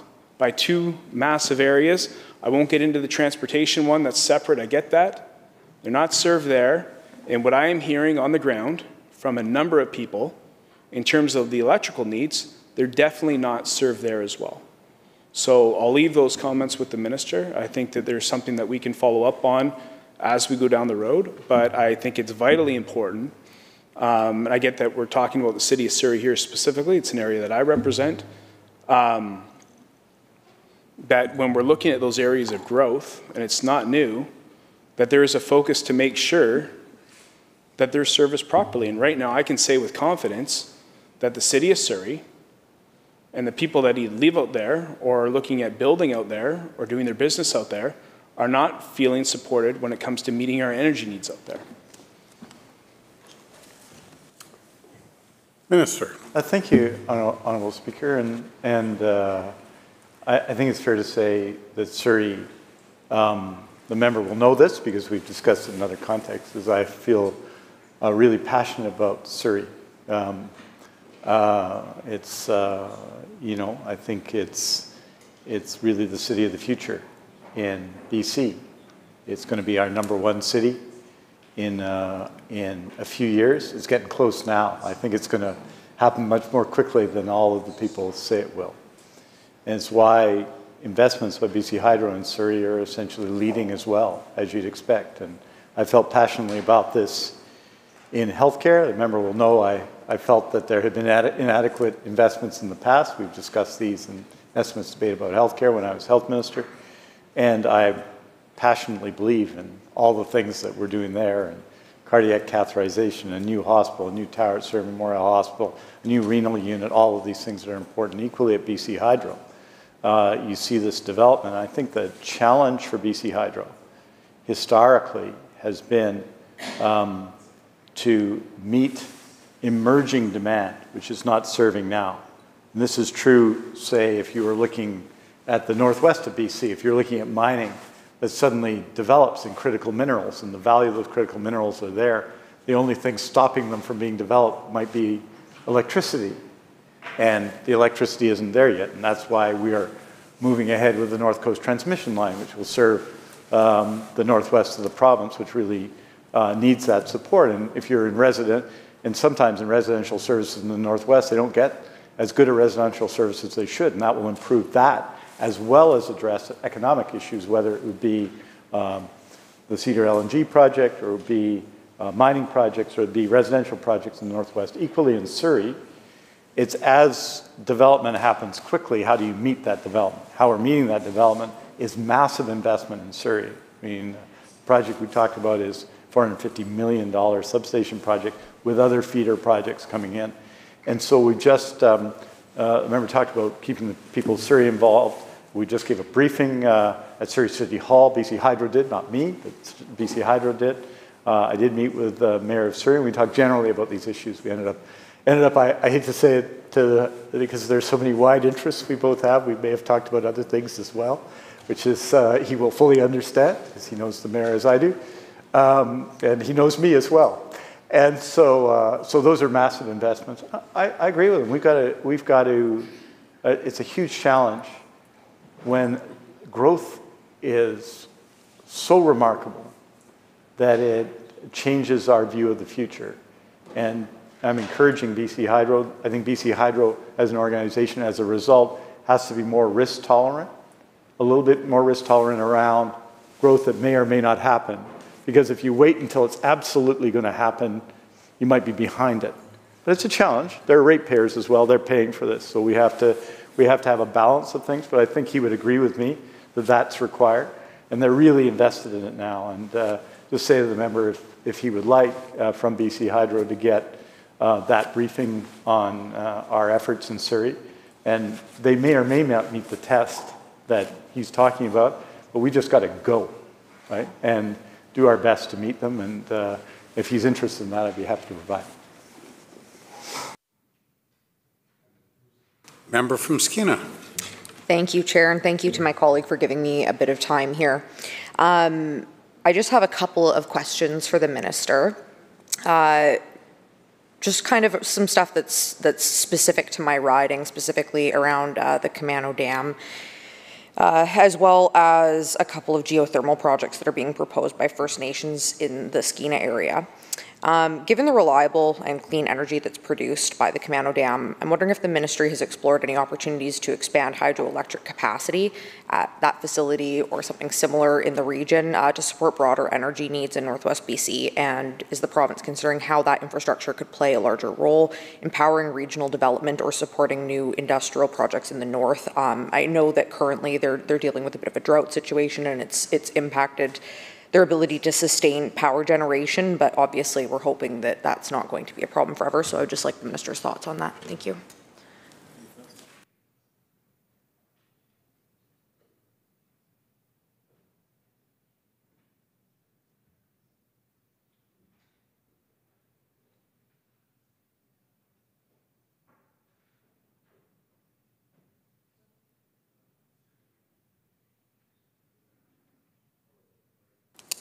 Minister of Energy. I think the member will know if Frigga met with Rio Tinto in Prince George at the Natural Resources Conference. We talked about their plans for the future. As the member will know, they're making significant investments. We're assisting them, BC Hydro, during the drought, they assist us with capacity as well. And so there is a deep partnership there. I think there is potential there, and certainly we're prepared to keep working with Rio Tinto on that. In fact, we're partners in some of the upgrade efforts they're making there, and also some of the potential development they have, not just on the site, but in the region around their activities. So the short answer is they're a big part of the electricity picture in BC, a major partner of BC Hydro, and we work very closely with them, and they're making investments now. MLA from Skeena. Thank you, Chair, and thank you to the Minister. So specifically because of some of the issues that they are having right now with this water drought situation, I'm also wondering what the Ministry has done, is doing, is planning to do to potentially assist them with that so that they can optimize the water in the reservoir to support both their environmental objectives and operational objectives.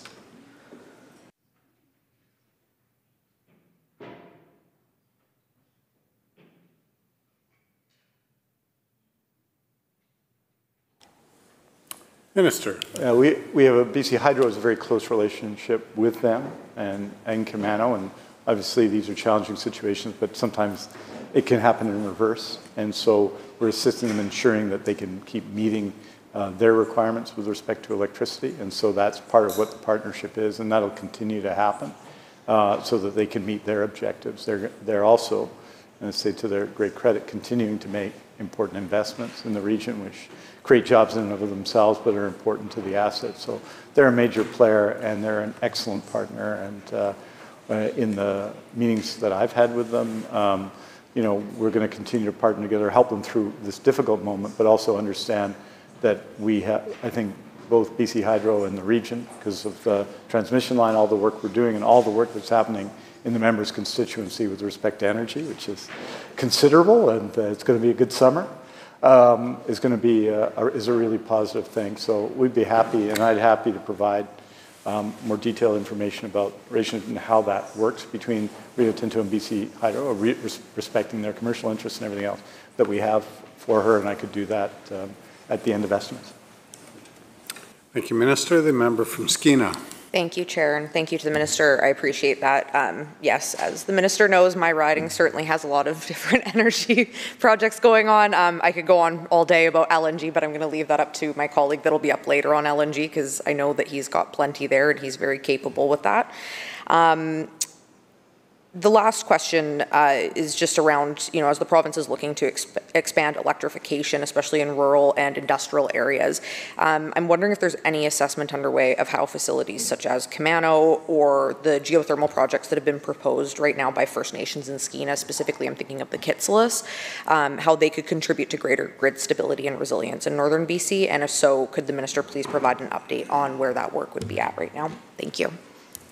Minister. First of all, we're doing a lot of work on the North Coast transmission line, and the member will know that. With First Nations in particular along the line, I think it's a unique moment, and we're not there yet, but I think we're going to get there a model of co-ownership, which will be exceptional, both the resources and the benefits of the transmission line being shared in communities up and down the line because of co-ownership, but also the benefits that come to having more access to electricity. I think it's a major issue for me in the Northwest, and I think for anyone who wants to build and adjust BC. There's often a discussion about how the dams are in the Peace come down and transmission lines come down to Metro Vancouver or elsewhere and don't benefit the Northwest. Well, I think doubling the transmission line makes a fundamental difference for industry and for residential customers. And so I really encourage the member to support that effort because I think it's significant. In her immediate part of the line, it's called the Cool Power Group that we're dealing with, and they're really doing some exceptional and innovative things. With respect to firm power, such as geothermal can provide, we're looking at opening up a process in the near future and working on those issues to provide opportunities for such projects to participate in the BC Hydro system. And so there will be opportunities in the future. Sometimes there's opportunity more immediate because the demand is more specific. We have specific, for example, projects with First Nations, for example, small hydro project in Hartley Bay that's under development. Those things are more direct. They're not part of generalized calls for power and electricity. But there will be opportunities for geothermal projects. I'm enthusiastic, but I would say that they, like all projects, have to meet because we're all paying for them, the ratepayers paying for them, and we want to make sure that everybody has access to low-cost electricity. We can't pay for everything all the time, but those projects will absolutely be considered as BC Hydro seeks more firm power, as well as more energy in projects such as wind power, which will also, I think, potentially benefit the region. The members' region has some possibilities, it seems to me, for wind power, which has been distributed around the province and the projects that were selected. And I think there's some opportunities in the members' regions as well. Opportunities for transmission, for geothermal, for mining, and of course for LNG and everything else that are happening right now. So it's all happening all the time in members' riding, and that's obviously a good thing for Skeena, a good thing for BC. Thank you, Minister. Member from Skeena.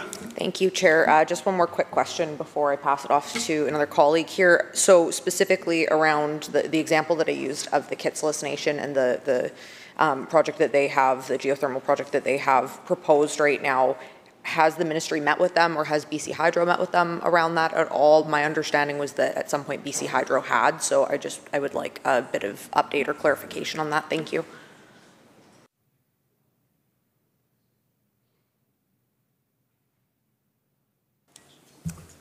Minister of Energy. Yeah, well, we have a great relationship with the Kitsilus Nation, which is a real leader in the members' region, and also really in economic development in BC as well. And so that project, which is, I think, a project in partnership with Borealis Geopower in the region, they acquired the plant at a public tender in January 2014. They have a development company.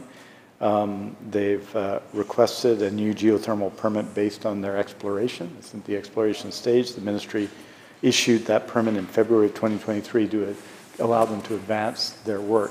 BC Hydro is looking over time for new sources of electricity, and they would fit into that process if all that works out for them. But yes, I've met with them. I've met with the Kitsilus. BC Hydro has, of course, and works with them, and the ministry has issued them a permit and is in close contact with them. So, you know, and for good reason, they do an outstanding job. Thank you, Minister. Recognizing the MLA from Kamloops North Thompson. Thank you, Mr. Speaker. Thanks for the opportunity to speak to the Minister. I have a couple of questions. I'm sure that we were chatting a little bit about some of the deficiencies in our power generation in this province, knowing that in the past we were net exporters and now we're actually importing a significant amount of power. So I'm just curious, now that this government has renewed biomass contracts in BC, will there be a renewed focus on similar projects and other power generation projects, opportunities such as natural gas? And I would just like to ask a question and a comment with that.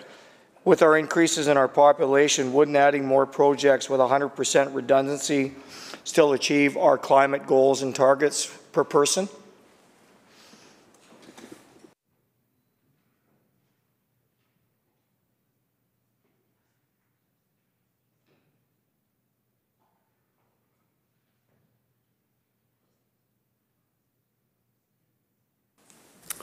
Minister of Energy and Climate Solutions. Well, thank you, and thanks to the member for the question. I think we talked about this over breakfast. I don't know, perhaps recently. So there was no answered record of that. So I appreciate the member coming today. As you know, we've done a call for power recently, and we had 10 successful proponents, $6 billion in capital investment, wind projects. Those were open to biomass, that call, and but the wind projects were the low-cost projects and effective projects, and they were selected, and they're going to do very well for the people of BC. We're going to continue to look at that. We look at lots of projects around BC. I know the member is the forestry critic for his party, and certainly in terms of the potential stabilization of forest jobs, which are under stress right now, and I know he and the Minister of Forests have been talking about that for the last couple of days. I was party to some of those discussions as well. I think there are real opportunities. You'll know, for example, in the case of Atlantic Power, the efforts we've done to work together to make that really important project for the people of Williams Lake. The member for Williams Lake, I won't embarrass him because he's in the chair right now, worked very hard on that as well. And we continue that. There are other opportunities that I see around BC. I won't identify them. The member will understand that because I'm talking about the commercial circumstances of companies from Crofton to Houston, right, which may see opportunity there. And the issue in general there is not whether we'll deal with them, but whether there's sufficient fiber, which is really the issue for Atlantic Power as well, right? Those are really important questions, and those are questions he's been canvassing with the minister for us, so we're certainly open to that. We're not proceeding with natural gas projects right now. There are some opportunities. One of the things we talked to the people of Alberta about around carbon capture, which are, important innovations, and we're working on that. BC companies are working on that. Alberta companies are working on that. That may create some opportunities there. We obviously have been dramatically with the 3 liquefied natural gas projects that under construction in BC, $36 billion capital investment in those 3 projects. That obviously is a large opportunity for that industry as well. So the short answer is we need more electricity. We've put a call for power in place to get more electricity. We have 10 successful proponents. We're not going to stop there. And we're looking at all of the options. And I think the member as forest critic will understand the value of the firm power you can sometimes get from biomass if you have adequate supply, right? That is really valuable to the system as well. And we consider projects and private sector power plants like Atlantic Power really valuable in our power system. And we were delighted with the work we did with the community in Williams Lake, the member from Williams Lake, and everyone else to see that BC Hydro's contract was renewed in such a way that it can allow them to operate. The challenge there, and the challenge for a lot of biomass projects, as you know, is supply. The contract makes sense when you can fulfill the contract. When you can't fulfill the contract and you're producing less, then the contract that you agreed to is obviously may not be profitable, and we have to balance out these things. BC Hydro represents the ratepayer, but we're also very concerned with economic development through the region, and certainly there are biomass opportunities. Thank you, Minister. The member from Kamloops North Thompson. Well, thank you very much, Mr. Speaker, and I appreciate the Minister's comments on that.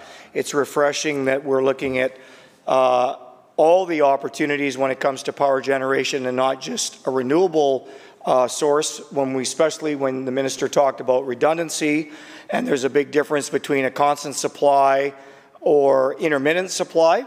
And I think we can agree when we look at some of the renewable alternatives, it is not a 100% capacity redundancy like the Minister mentioned, biomass, or whether it's natural gas or hydroelectric with enough water behind it. So I appreciate the Minister sharing that with us, that all our power generation is on the table in this province, and that is refreshing to hear from this government.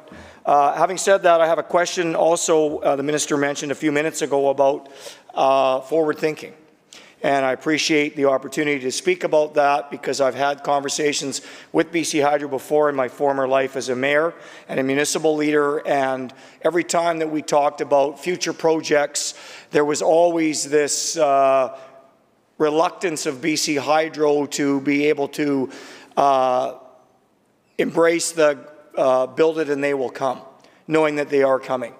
And when we start talking about opportunities to grow our economy in this province, we talk about 17 to 19 mining projects that are on the books that we would like to be able to get processed sooner rather than later. How does the Minister feel on the proposal that Taseko and Simp First Nations are looking at in the Harper Mountain area just east of Vavenby? And does the Minister have any additional information on power supply to that project if we are going to be able to speed up the process, if we're not going to be waiting 12 to 15 years on this mine project, is there an opportunity to try to fast track exactly where this power would be coming from, how we could get into the loop with First Nations and determining where that line would be built and get the process going sooner rather than later?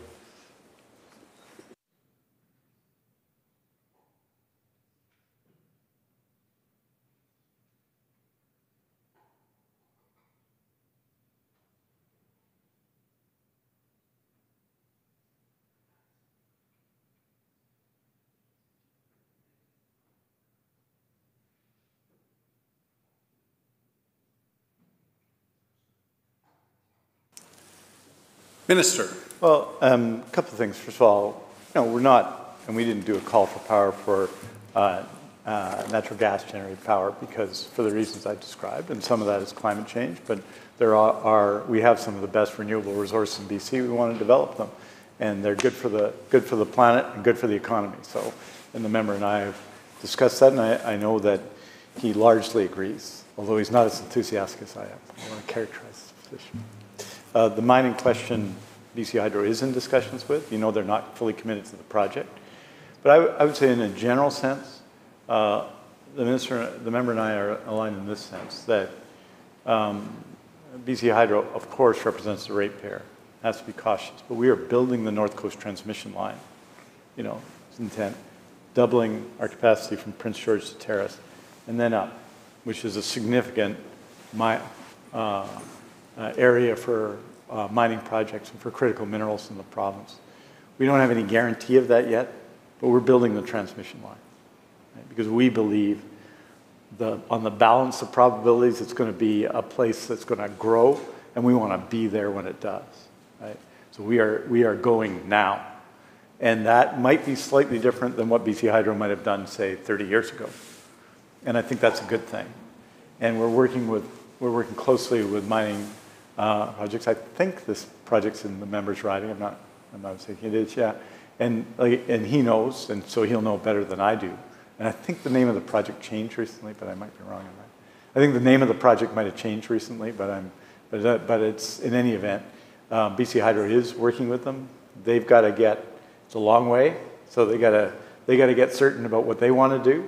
But we're also working with them to see that they get the power that they need, and that's part of what BC Hydro is doing. I think part of what I've been asked by the Premier to ensure that BC Hydro's role as a province-building agency, as well as an extraordinary server of the public in terms of electricity, lowest electricity rates. We had a discussion of this really in North America.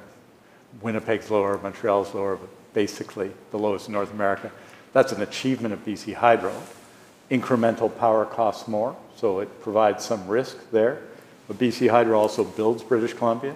And so that balance, BC Hydro is looking to aim towards a greater ability to move faster and in advance of major, for example, mining developments to ensure that we take advantage of those, because electricity can be the key determining factor once they decide to go as to when a project can proceed and when it would be online.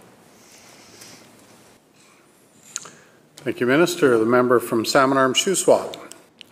Thank you, Chair. And my question to the Minister is that BC Hydro is moving away from a two-tiered hydro rate system. And my understanding is that as we move away from that, will that not increase the total cost for the ratepayers? And also, what is the projected revenue? Is it projected to go up?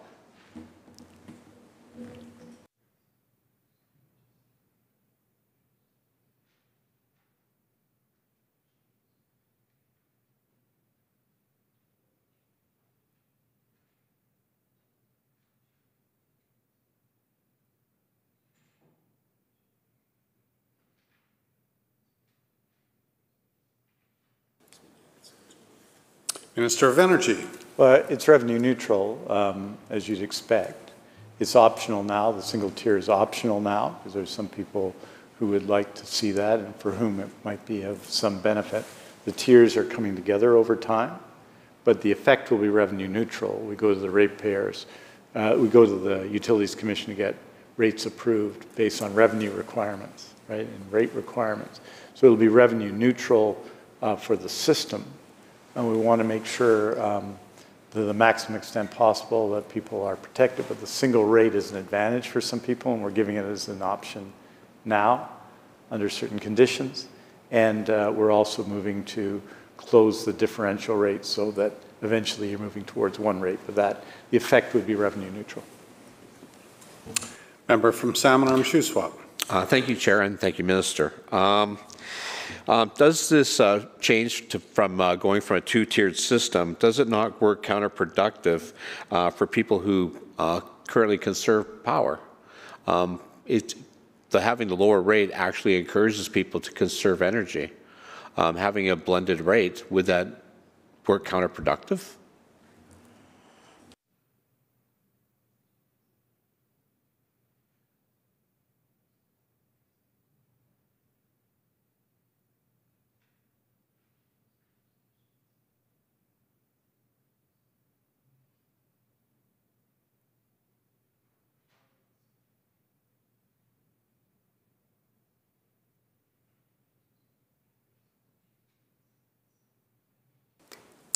Minister of Energy. Well, the member's right that when the previous government put the two tiers into position, it was in part to encourage conservation. Some of the choices people make, however, for example, it's possible that it's colder at some time of year in Williams Lake than it is in my East Vancouver apartment. That is possible. I'm looking for confirmation on that. And if that's the case, or in Salmon Arm, right? And if that's the case, it may not be reasonably expected if someone's in that circumstances, or if they're in a circumstance where they're in a place that has less energy efficiency and they are not able to invest in that, or they're renting the place, that a two-tier system is not necessarily, even though it might incent conservation, is not necessarily the only question. We also obviously want to encourage people to reduce their own emissions, and people want to do that as well. So it's a balance. There's a lot of people who are critical of it. I heard a lot of criticism of two-tier systems from different regions of the province in my time as an MLA. And we think that in the balance of things, it will be revenue neutral, and that we have to also assist in terms of conservation, because when you conserve electricity, no matter what the price, you're paying less. We have such a variety of power smart and conservation programs to support especially low-income households, to allow them to spend less on their electricity bills.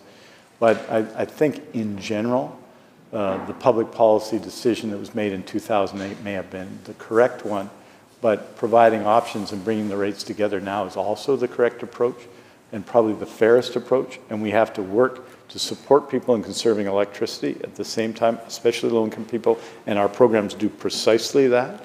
And at the same time, we have to give people the options that they need to reduce emissions.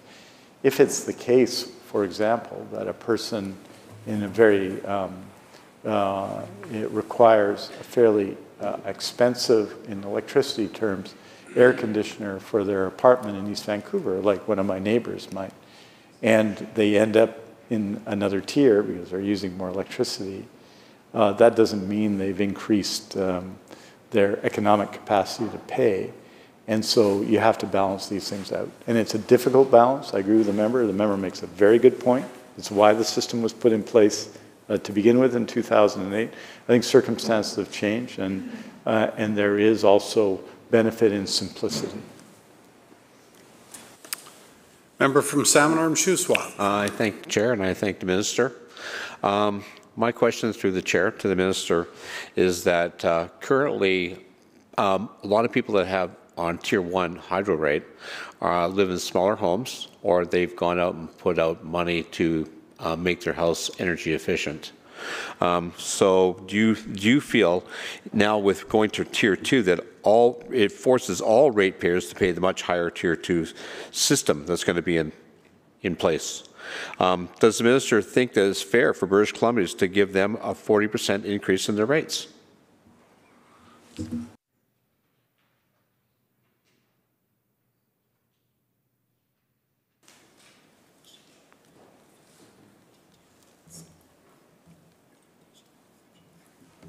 Minister of Energy. Well, in BC, these issues go to the BC Utilities Commission, and they're adjudicated for just the very issues the member talks about, but there's no 40% increase in rates. Thank you, Minister. Member from Salmon Arm Shuswap.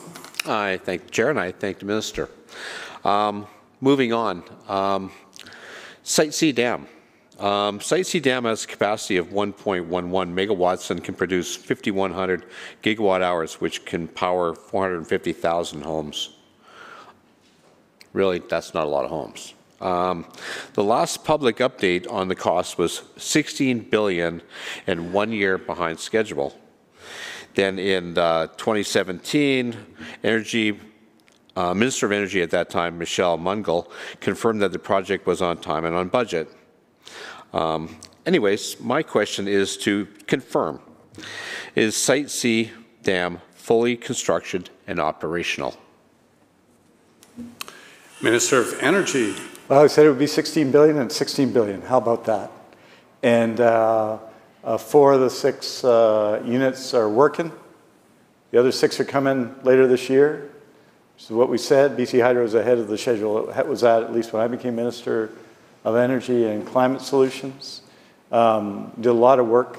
I want to praise BC Hydro, praise Mr. Milburn, praise everyone who's involved in the project and ensuring that the project's costs were kept under control. Obviously, it cost way more than the initial expectation of the previous government when they went ahead with the project.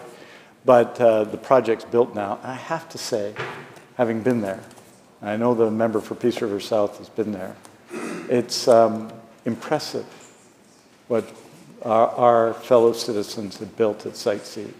It's impressive. The member says that's not very many homes. 500,000 homes is not very many homes. I don't know what a lot of homes is. I think 500,000 is a lot of homes. It's 8% of our power supply. It's going to be with us for, we're amortizing it over 80 years because that's its effective life. It's a spectacular achievement of British Columbia workers. And there was a long debate, and we were part of that debate. Members on our side of the House were part of that debate. Everyone was part of the debate. I was part of that debate. I wrote first about the Site C Dam in 1987, university. I talked about the Site C Dam. And we have debated it over time, and there are people on both sides of that debate, whether it should have gone forward or whether it should not have gone forward. But it is built now. It's built by outstanding BC workers, unionized workers, that I'm very proud of. What they've done is exceptional in our province. And they brought it in. All the units are going to be operating soon. I recommend to people that they go and see it. I recommend people that they go and see it because this is what we need to do in BC. And I think my colleague, the Minister of Infrastructure, is leading this effort, is we got to build things. And we can do it in BC. We can build them well, we can build them strong, we can build them for decades, they can contribute to addressing climate change, they can address our needs in hospitals and schools. I am proud of the workers who built Site C, and I'm proud of the BC Hydro that built Site C, even though over the years, I personally had different positions on it being built, and let's acknowledge that, right? But we're here now. This government was faced with a decision to continue to proceed or not proceed. Mr. Horgan, our Premier, who also had even more positions than I did on Site C. I know that because he was my friend for 30 years and we discussed it about 30,000 times. But we're here now, we've built it, and we should be proud of it. Every member of this House should be proud of it, and we're proud of it. Thank you, Minister. Member from Salmon Arm Shuswap. Yeah, thank you, Chair. Can I call a short recess? You certainly can. How about 7 minutes? How does that sound? Thank you. This chamber will stand at recess.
All right, I'll call the committee back to order here. I think we're just waiting for the member. Oh, are we waiting for?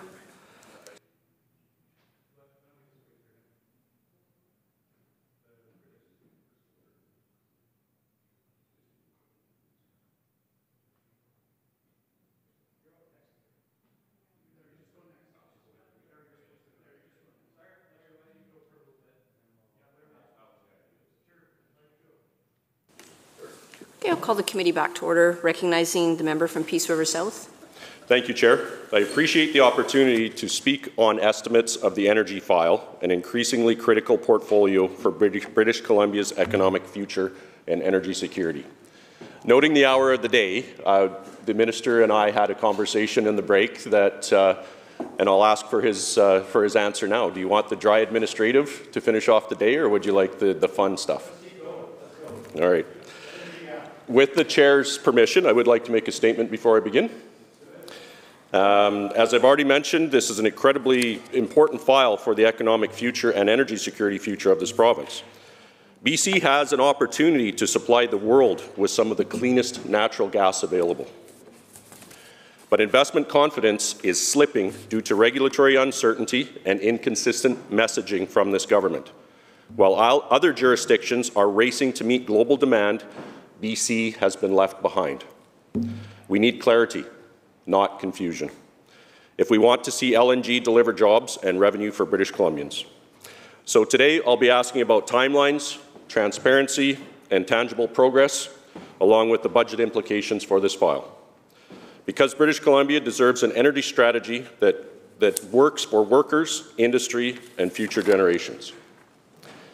I don't want to chew up too much of my time, but there is a little bit more to the statement, if I may.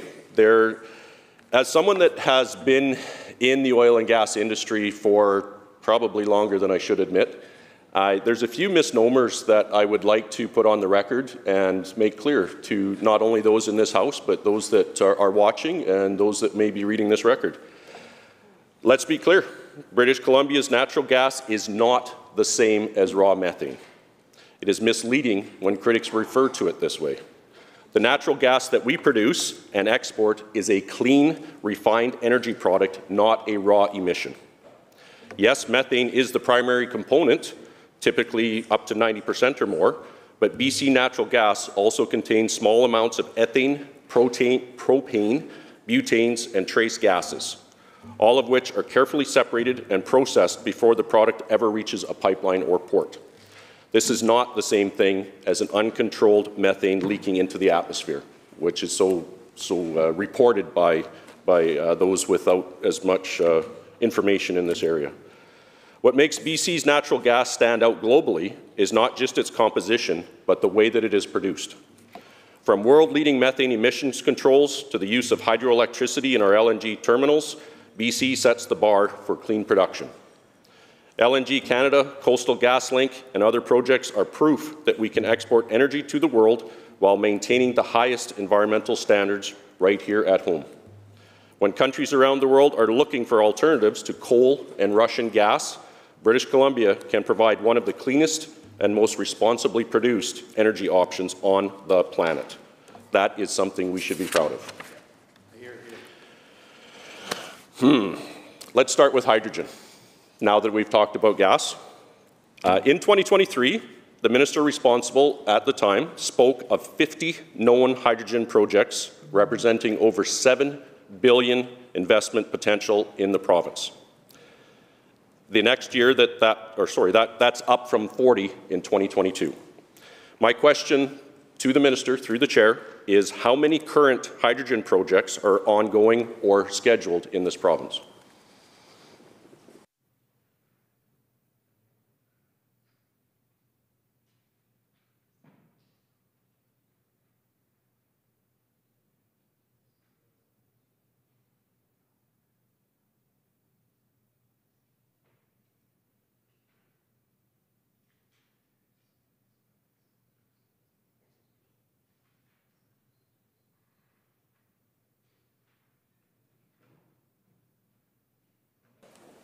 Minister?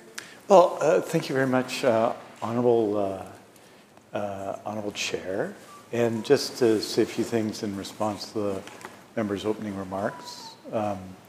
What we've tried to do in BC, and he talks about LNG and about the regulatory circumstance we're in. Under our Premier and previously under Premier Horgan, we've taken a consistent approach to LNG, and that consistent approach has been to focus on the return to the province, on benefits to communities, on issues around First Nations, Indigenous people, yes. Issues of climate change, yes. And overall community benefits, especially to the communities in question, and the LNG project, that in particular is communities such as Kitimat, but also obviously Squamish and other circumstances. And I just say this, the member, because I think that consistent approach over time, which continues to be the consistent approach of the government, has borne fruit. That addressing issues of climate and return to the province has value. It has value in the following ways. I mean, there was a lot of debate about LNG before this government came to office, but there were 0 projects. And those 0 projects had 0 capital investment.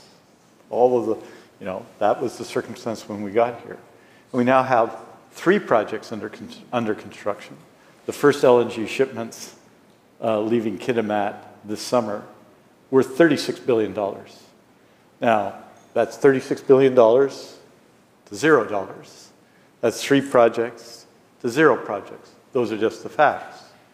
And, I think that an approach that looks at benefits to BC, effects on the climate, involves First Nations, has borne fruit for the province. And we need to be, I agree with the member, we need to be consistent. That has real value, and we should understand that. And focusing on those issues, and there's always a debate around the issues of climate change, and people come talk to me on both sides of these issues. But I think what we have, in addition to 3 projects under construction, are the lowest emission LNG projects in the world, and that has value in the world economy, and the member is a member in the oil and gas community, he knows that. And so all of that is a real tribute to British Columbia, I think.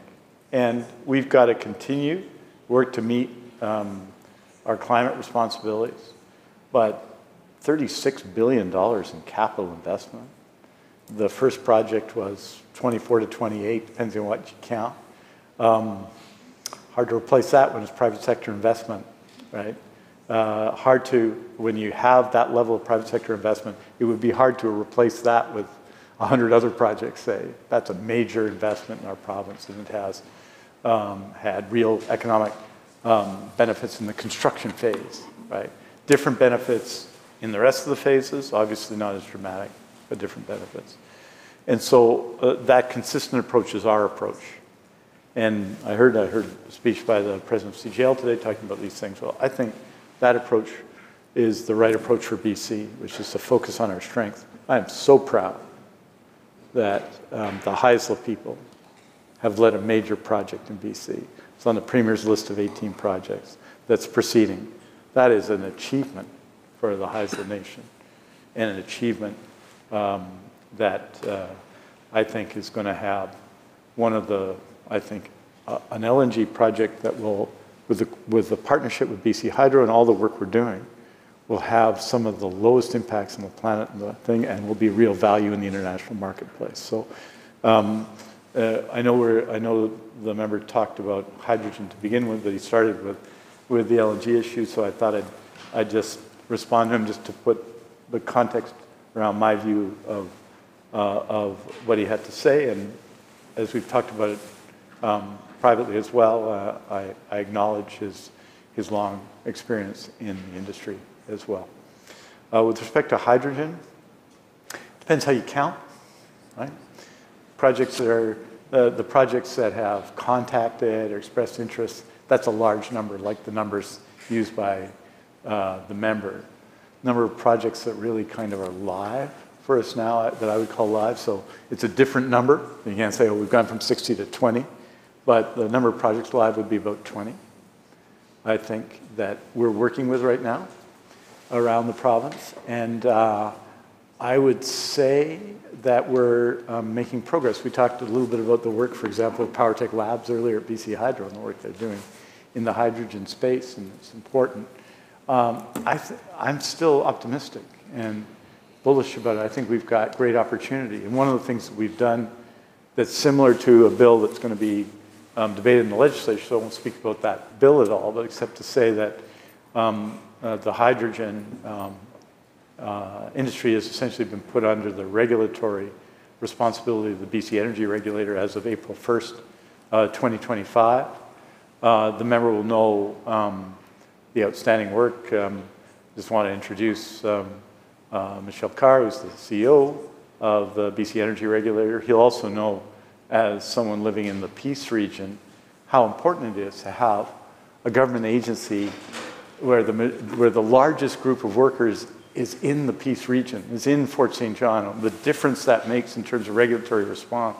I was meeting with First Nations here this week and last week, Treaty 8 First Nations, and their respect for the BC Energy Regulator, because they know them, because they're in the neighborhood, because their workers are there and dealing with them is profound.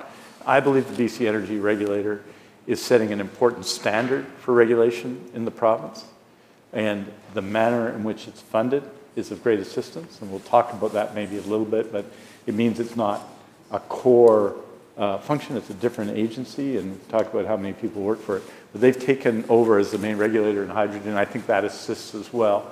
So we're streamlining and bringing a very effective, strong but effective regulatory model for hydrogen.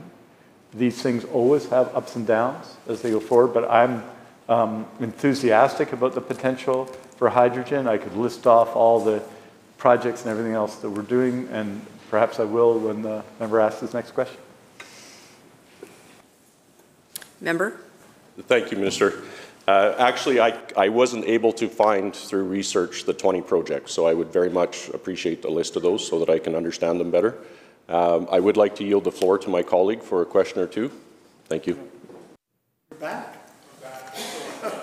Recognizing the member from Surrey White Rock. Thank you, Mr. Speaker. I do think it's important to get on record here. The minister talks about capital investments, specifically the LNG industry. Is the minister 100% confident that no capital investments were made by proponents prior to an FID being made by LNG Canada? Is that what he's stating? Minister? Well, Honourable Speaker, I'm saying that there were 0 projects on July 17, 2017, when the government took office. There were 0 FIDs, none, 0, nada. You divide everything by 0, it's still 0. That's what I'm saying. That's all I'm saying. And so it's 0, and the main investments, of course, are taking place in this government. In the case of wood fiber and cedar, of course, they're more recent projects in their approval stage, right? And they're going together now, and they're under construction, and it's very interesting. In the case of the LNG Canada projects, which is exporting now, the main investments have been in recent years, as the member well knows. Member? Thank you, Madam Chair. Thanks to the minister for that answer. It's just not accurate, and I don't want to trivialize on this, but the fact is that almost billions of dollars were spent pre-FID on areas such as capital for LNG. So I just want to be a little bit accurate, where we can have fun in here and play a little bit loose with the facts. But the facts is it didn't go from 0 to 36. So I think the minister needs to understand, before companies get to an FID, they are sinking hundreds of millions of dollars, if not in the B's and billions, in terms of capital into the province, and that clock just doesn't start running when they make an FID announcement. I think we need to be clear on that. That's not how investment works, and I think the minister knows that. But to say there was no investment, no capital investment in British Columbia until somebody got up to a podium and said they were making a final investment decision is completely inaccurate. Minister? Well, Honourable Speaker, I'm saying there were 0 projects, right? That's all, and that's a fact. I mean, and let me, and I know, that people may be more, some people may be more sensitive about criticism of the previous government than others, but that's just the way it is.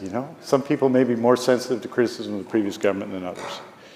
All I can say is, let me acknowledge the superior campaigning of the BC Liberal Party on the question of LNG. They were great campaigners, but there were 0 projects when we took office. 0, none, 0. There isn't any less than 0, and there ain't any dispute about those facts. 0 projects. And that doesn't mean they weren't trying, they weren't doing things, and everything else. Everyone would acknowledge they were. I'm just saying that our approach to LNG, which is focused on communities such as Kitimat, has focused on issues of climate, has focused on issues of First Nations, has focused on the return to the province, has yielded significant benefits, and it's a consistent approach. And the member doesn't have to be sensitive on that point. That's just the way it is. It's just those 3 projects under construction that were put in place under this government, $36 billion in capital investment, that's good news for BC. And you know, 3-0, 36 billion to nothing, it's just the way it goes. You know, nonetheless, I think that where we have to go and continue to go, and we have to continue to focus in the province, is ensuring that those conditions and the importance of those conditions, I'm sure we'll talk about it more on Monday, the member and I, as we get into the more in the detail of the LNG discussion. I think issues of climate are very important to that. I think that the electrification of the Cedar project is really important to that. I think it has real value, and it has real value in the international marketplace, and I'm proud of it. That doesn't mean the member for Skeena, the former member for Skeena, weren't advocates for LNG. I wasn't saying that, and I didn't say that. Member? No, and thank you, Madam Chair. I'm glad this is entertaining to the minister. Listen, we can talk about this. The fact is that I'm not sensitive about it. I'm sensitive about facts, and we can talk about the facts that companies, whether it's PRGT or PNW or other proponents that came and went, invested hundreds of millions of dollars, if not billions of dollars, into this province. We can talk about directives too that maybe past administrations gave on phase 2. Talk about that, but the fact of the matter is that companies put a lot of investment prior to making a final investment decision. So again, the only thing I take exception with, the only thing I'm sensitive to is for the minister who's had various positions on LNG, various positions on other energy projects, whether it's Site C or TMX, and he's talked about that openly, and I'm glad that this can be a bit of a therapy session for him. But at the end of the day, when we're talking about companies coming in and investing billions of dollars pre-final investment decision, and to say nobody invested anything until an FID was made is completely inaccurate. Completely inaccurate. And that is actually what gives people hesitation when they invest, knowing that this government is in power. Not only that, because they move the goalposts every chance they get, and we can talk about phase 2 and the challenges that maybe some people saw within that. But at the end of the day, I'm glad that this minister has found support and love in his heart for the resource sector, and I think that he should wholeheartedly embrace that and champion that. I'm glad to see that enthusiasm, but some reality and some context would be appreciated as well. That's my point, Madam Speaker. Minister? Well, Honourable Speaker, I won't talk about therapy. You know, there are very few people who are still around to defend the BC Liberal Party, so I'm I won't talk about the need to deal with those issues at all, Honourable Speaker, except, and so I'm glad to hear. I'm glad to hear that even as time has passed, that there's some people out there making that case for the BC Liberal Party. What I would say is that we, in 2017, we took office, say the same, there were no FIDs. And a lot of people worked hard on the file to address issues around climate change, including people at LNG Canada. People work hard at Cedar, including them, but a lot of people in the government as well have done the same thing to ensure that we have, as we diversify our markets for natural gas, that we do it in a way that's consistent with our international obligations around climate.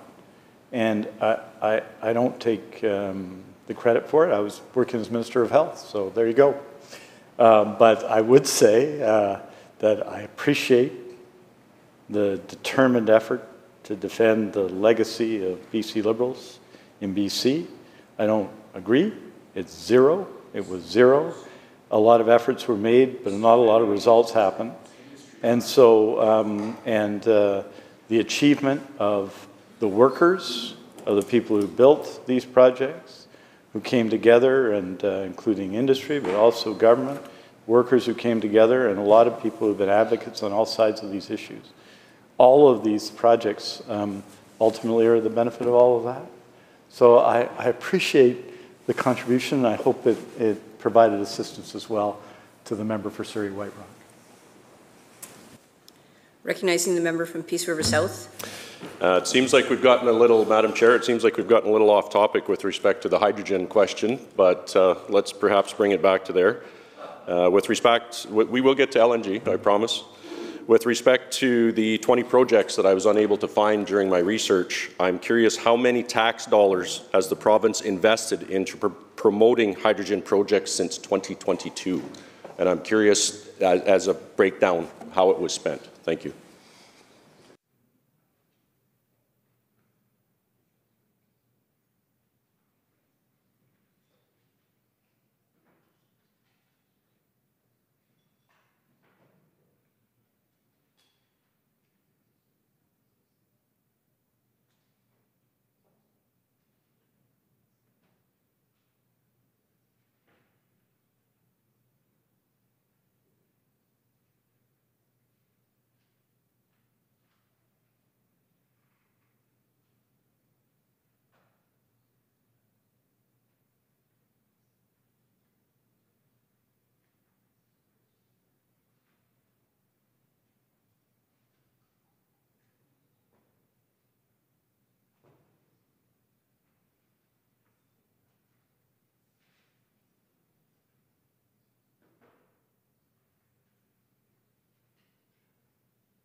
Minister. Hey, thank you, Honourable Speaker. So our hydrogen strategy has a number of elements. I'll lay it out, and because of the time, we'll probably continue this discussion. I'd be happy to provide information about it. It involves, for example, the creation of hydrogen hubs. In some cases, it's collaboration with BC Hydro on specific projects that are being brought forward. Typically, like LNG, these are private sector initiatives. And the hydrogen strategy is designed to support those initiatives in different ways through investment in research, hydrogen hubs, and other things. So the hydrogen strategy that's been in place seeks to amplify that, but these are going to be private sector investments. It's not a provincial crown corporation doing hydrogen, other than the work we discussed earlier with respect to power tech research and other things. So there's aspirations for that. Where it becomes important as well, when you're talking about projects, is also the potential for electrification, the connection to the grid. So amongst those projects that are coming forward through the Major Projects Office, those issues of access to electricity are also important issues. The hubs we're putting in place, the research we're putting in place, the support for the projects. But ultimately, this is private sector investment. And even though we sometimes see these things as direct lines, they go in fits and starts. I think that the opportunity for hydrogen for BC, though, is exceptional. It's something we talk about with our neighboring jurisdiction in Alberta. And so the hydrogen strategy seeks to improve regulation, provide support for research, provide hubs of activity, to work through BC Hydro with proponents as they come forward, and to do the very real work, a lot of which is happening at university level, at UBC and at SFU, at BCIT right now, which is significant. So that's government's role. Government's role is research and regulation and support, perhaps access to electricity. Ultimately, projects to be commercially viable are going to be private sector projects. What we have to do is to create the circumstances for which they can succeed. And that's not just hydrogen, because I think, as you know, as the member will know, there's lots of potential in many forms of energy right now. And sometimes that involves choices as to where one's going to put one's effort and support. And we're doing that, in this case, through the hydrogen strategy. It has significant advantages for the planet and for the economy. But it's obviously, there are, I don't know how many baskets there are or how many eggs there are, but there are eggs and baskets involved. And we need to be making some choices as to where we're going to align ourselves on technology. But ultimately, it's a combination of creating the atmosphere where things can succeed, but then the investments happen. I think, in this case, what we may see is slow movement and then rapid movement, and we have to be prepared for the rapid movement. Member? Thank you, Chair. On April 3rd, 2023, the minister responsible at the time made the following statement, and I quote, "Hydrogen is something that will be required if the province is going to achieve net zero greenhouse gas emissions by 2050, unquote. The minister goes on to state, quote, "A very key strategy to reducing those emissions and reaching those clean BC 2030 targets," unquote.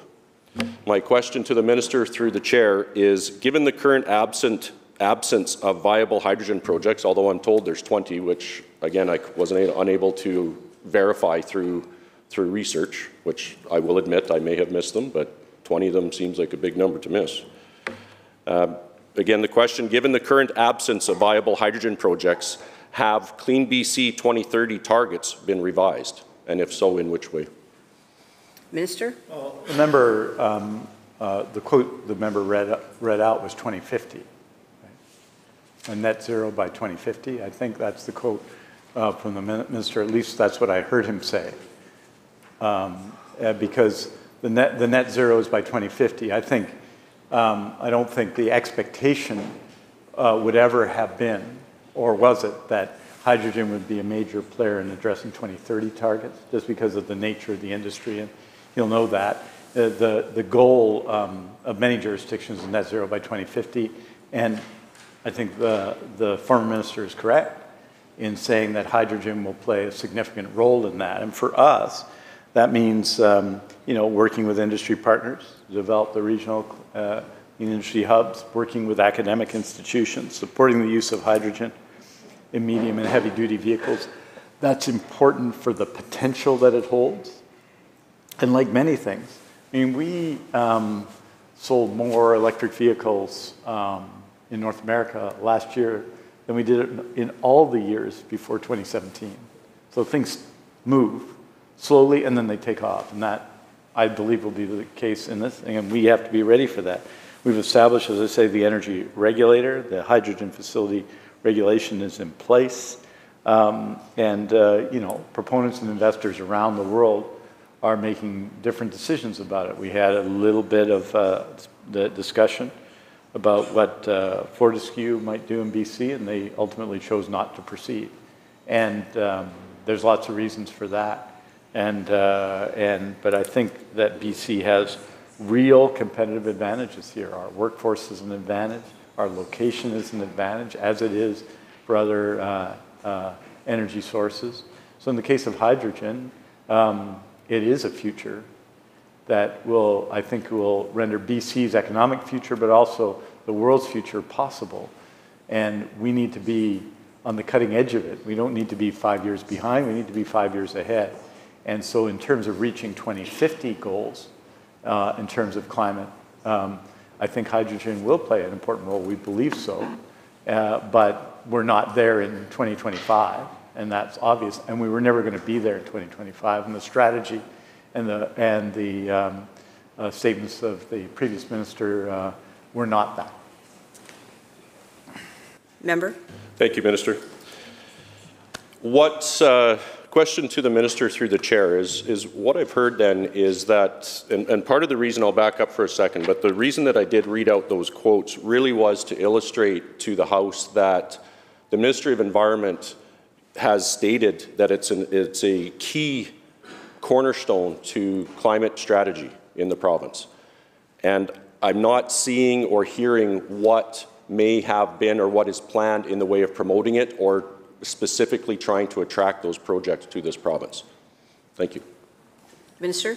Well, the creation of hydrogen hubs, all the work that's being done in research, the projects that are being supported, the regulation of hydrogen, which is now under the BC Energy Regulator, the regulatory, the academic, and the skills. I recently took part in a conference on hydrogen, open conference on hydrogen on BCIT, where we're building out things. So the industry is building out. There are lots of proponents and proposals out there.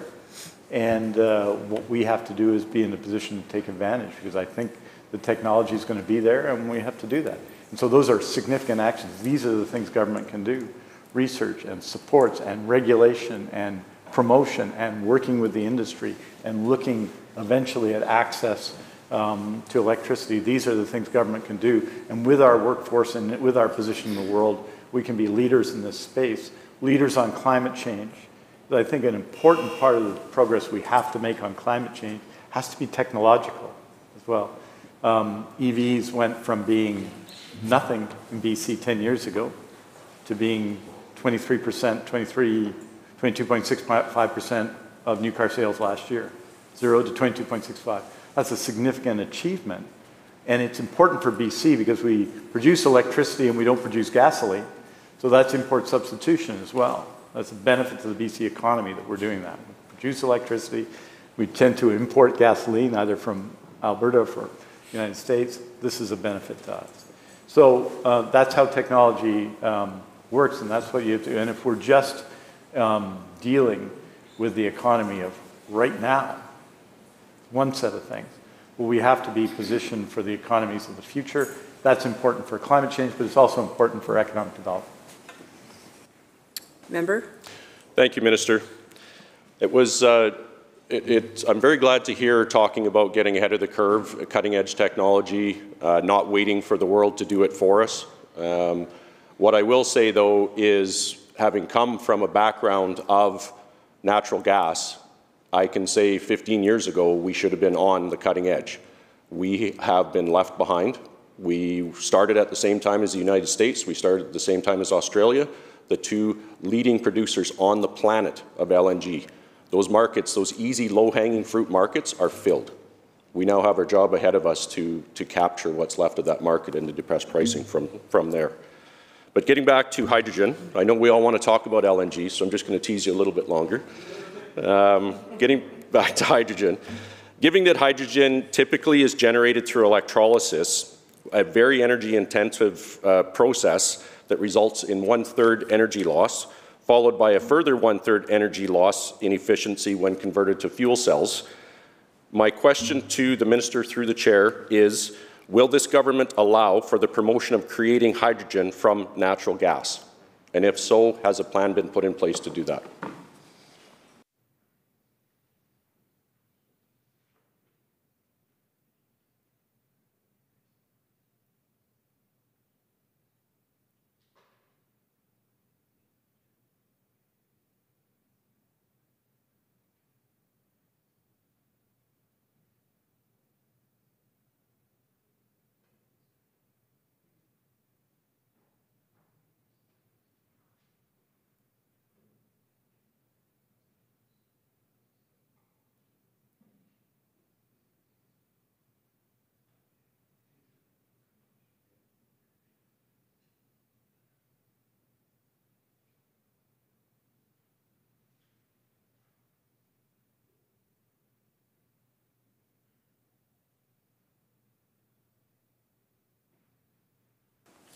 Minister?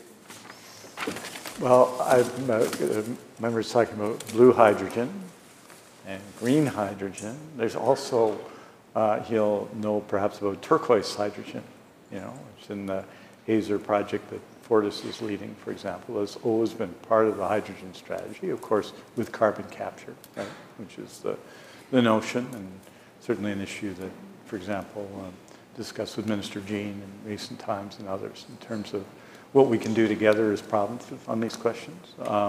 Obviously, the development of hydrogen, the projects are significant, big and small, a lot of small projects right now, which is really positive, I think, and we need to nurture those projects and continue to do so. So it is part of the strategy with carbon capture, I'd say importantly, right? But obviously green hydrogen is at the center of that strategy, and we've got to take the steps. We're not there yet, but no one's there anywhere in the world in investments in hydrogen that we've seen, and the promotion of hydrogen we've seen has happened in other jurisdictions as well. But we believe we can be there. The hydrogen strategy is varied in that respect. What they're doing at major BC companies such as Fortis is part of that. They're just doing their own version on that hydrogen strategy. But I think as a potential for addressing issues of climate change and a potential for addressing energy needs in the province, it has real potential, and it's why all the measures we put in place are so important. Member? Thank you, Minister. Thank you, Chair. I heard about a hydrogen strategy. Is there a white paper or something with a lot more detail that I may have missed? Thank you. Minister? Yes, I'm happy to share that with the member. And we have the good fortune, it appears, unless we're going to go into overtime today, and I don't feel there's consensus in the House about going past 5:15 or 5:30 or whenever we adjourn, but there may not be consensus or unanimous consent to continue on now, so we'll be able to deal with that on Monday. Happy to share some background with our member on hydrogen. Sure.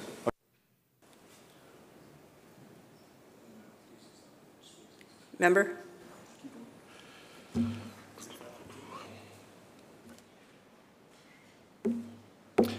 So I'm not sure, I would like to go a little bit further on that question through the chair with respect to the minister. We talked about the turquoise hydrogen. Would the government, given that we have an incredible amount of this precious resource, would the government, I wouldn't necessarily say prioritize, but would the government make that a priority to allow us to utilize that method, which will benefit more of British Columbians? Thank you. Minister? As I said to the member, it's part of the strategy, but there, you know, there's a real focus on green hydrogen. Let's say that one of the interesting aspects of it is the role that that First Nations are placing and are taking in, and First Nations-led companies are taking in this marketplace, which is really interesting. I'll just give the member one example. Salish Elements is a majority Indigenous-owned company developing green hydrogen production and infrastructure for use in heavy-duty transport, remote community power ports, and airports. In June 24, they announced a plan to develop a 25-megawatt green hydrogen production facility. And so one example of many of smaller projects, admittedly, but important projects that are taking place that are building development in BC. This is a source of BC innovation. And, you know, I think, appreciate that the intent, I know the member isn't intending to say that these are an important contribution. I think they are, and that we have to be at this phase to get at the phase we want to be, which is going to be sometime in the future. But we got to invest now to do that, support companies like this now in order to get there in all areas, right? And so I'll share the hydrogen strategy with the member. He'll see that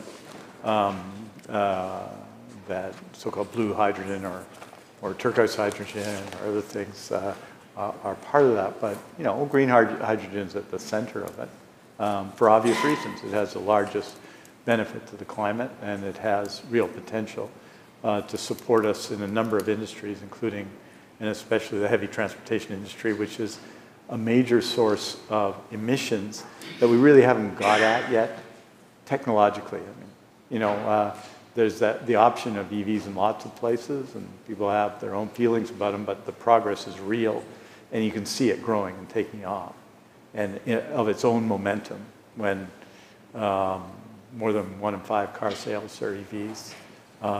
That's a good thing. I personally drive a very old car that dates from the Campbell administration, I say from my friend from Surrey White Rock, so he'll feel very good about the car. But you know, that technology is happening. It's happening. You can see it building, and it's going to continue to build. It just is, and that's good news for BC because we produce lots of clean electricity. Equally, in this area, we're at a different stage, a different moment technologically, but I think there's real potential here, and you see it in what's happening in lots of BC companies and in academic institutions as well. Member? I'd like to thank the Minister for his answer. Move on to ammonia. What steps, if any, are the government taking to promote the creation of ammonia as a means to transport and sell hydrogen generated from natural gas to hungry overseas markets? Thank you.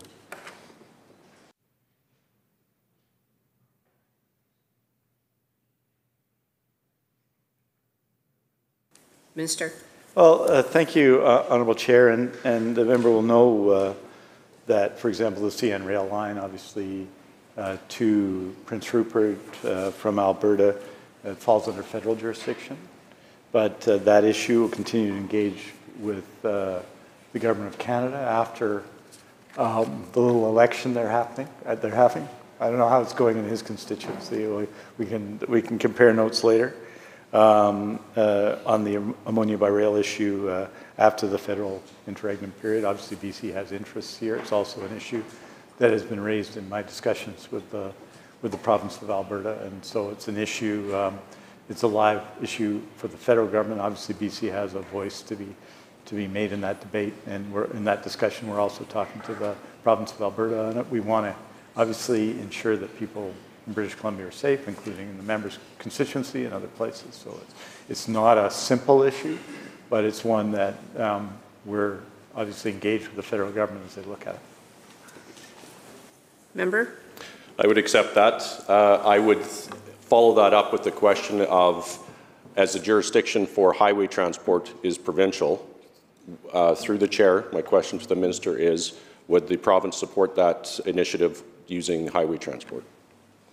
To produce the ammonia and get it to port for export.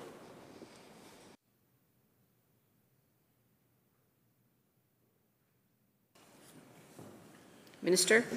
See, I'm not going to I didn't do this earlier, I'm not going to do this to the member now and say that possibly could be in the jurisdiction of another minister. Let's say the same safety concerns apply, obviously, and it's something that we have to be live to if we want to promote that, because the people of BC bear those safety risks, and that's something that I know that he'd be concerned with as much as I am. And so I would say that on that question of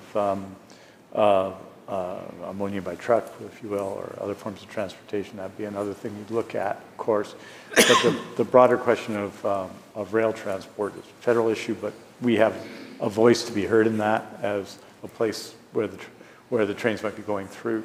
Equally, the same views would be taken in terms of regulation of other forms of transport, and and I think that's a good enough answer for him, so I won't refer him to the Minister of Transportation.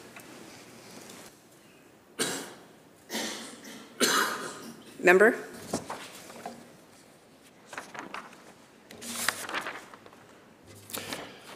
Well, my next, thank you, Chair.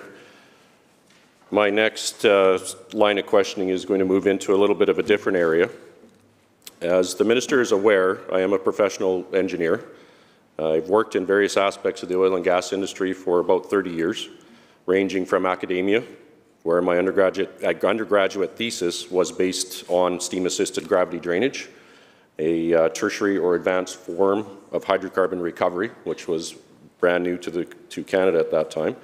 And then I went on to working as a reservoir engineer, for a major Western Canadian producer when I didn't have white hair, many, many years ago. And then I went working in the environmental sector, culminating in starting my own environmental consulting firm 20-some years ago.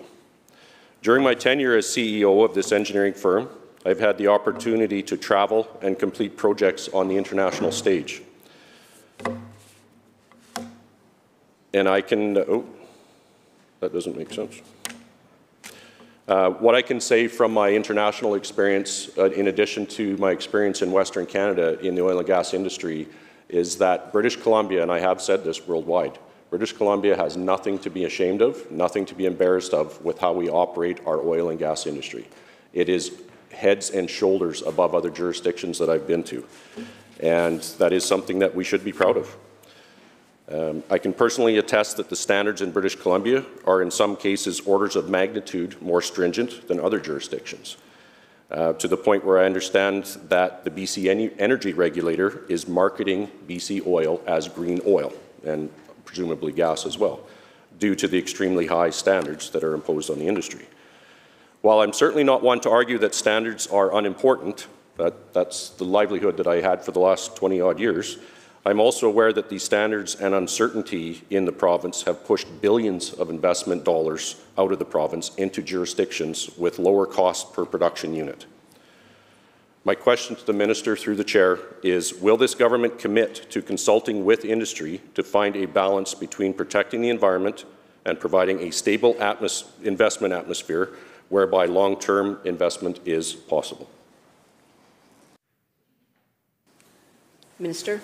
Well, thank you, Honourable Speaker, and I appreciate the work that the member's done in the community. I think a debate between the member and the Minister of Infrastructure, I think everybody in the House would like to see a debate between engineers.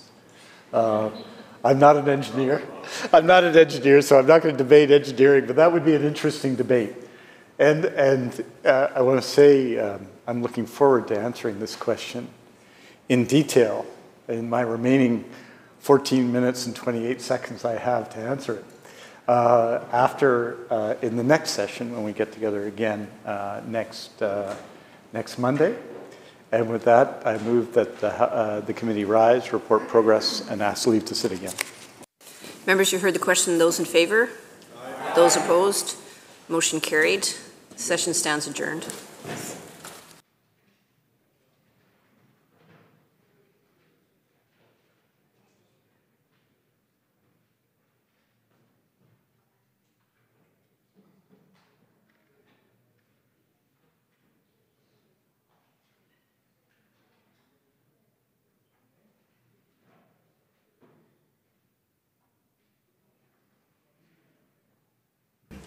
Committee Chair. Mr. Speaker, Committee of Supply, Section B, reports progress of the estimates of the Ministry of Energy and Climate Solutions and asks leave to sit again. When shall the committee sit again, Government House Leader? Next sitting. So ordered. Committee Chair. Mr. Speaker, Committee of Supply, Section A, reports resolution and completion of the estimates of the Ministry of Forests and reports progress on the Ministry of Mining and Critical Minerals and asks leave to sit again. When shall the committee sit again? Next sitting. So ordered. Government House Leader. Thank you, Honourable Speaker. Before the House adjourns, I would just like to clarify for the benefit of members that the motion adopted earlier this morning that the House stand adjourned until Monday, April 14th, takes effect later today at daily adjournment as Standing Order 22B references the week of Good Friday.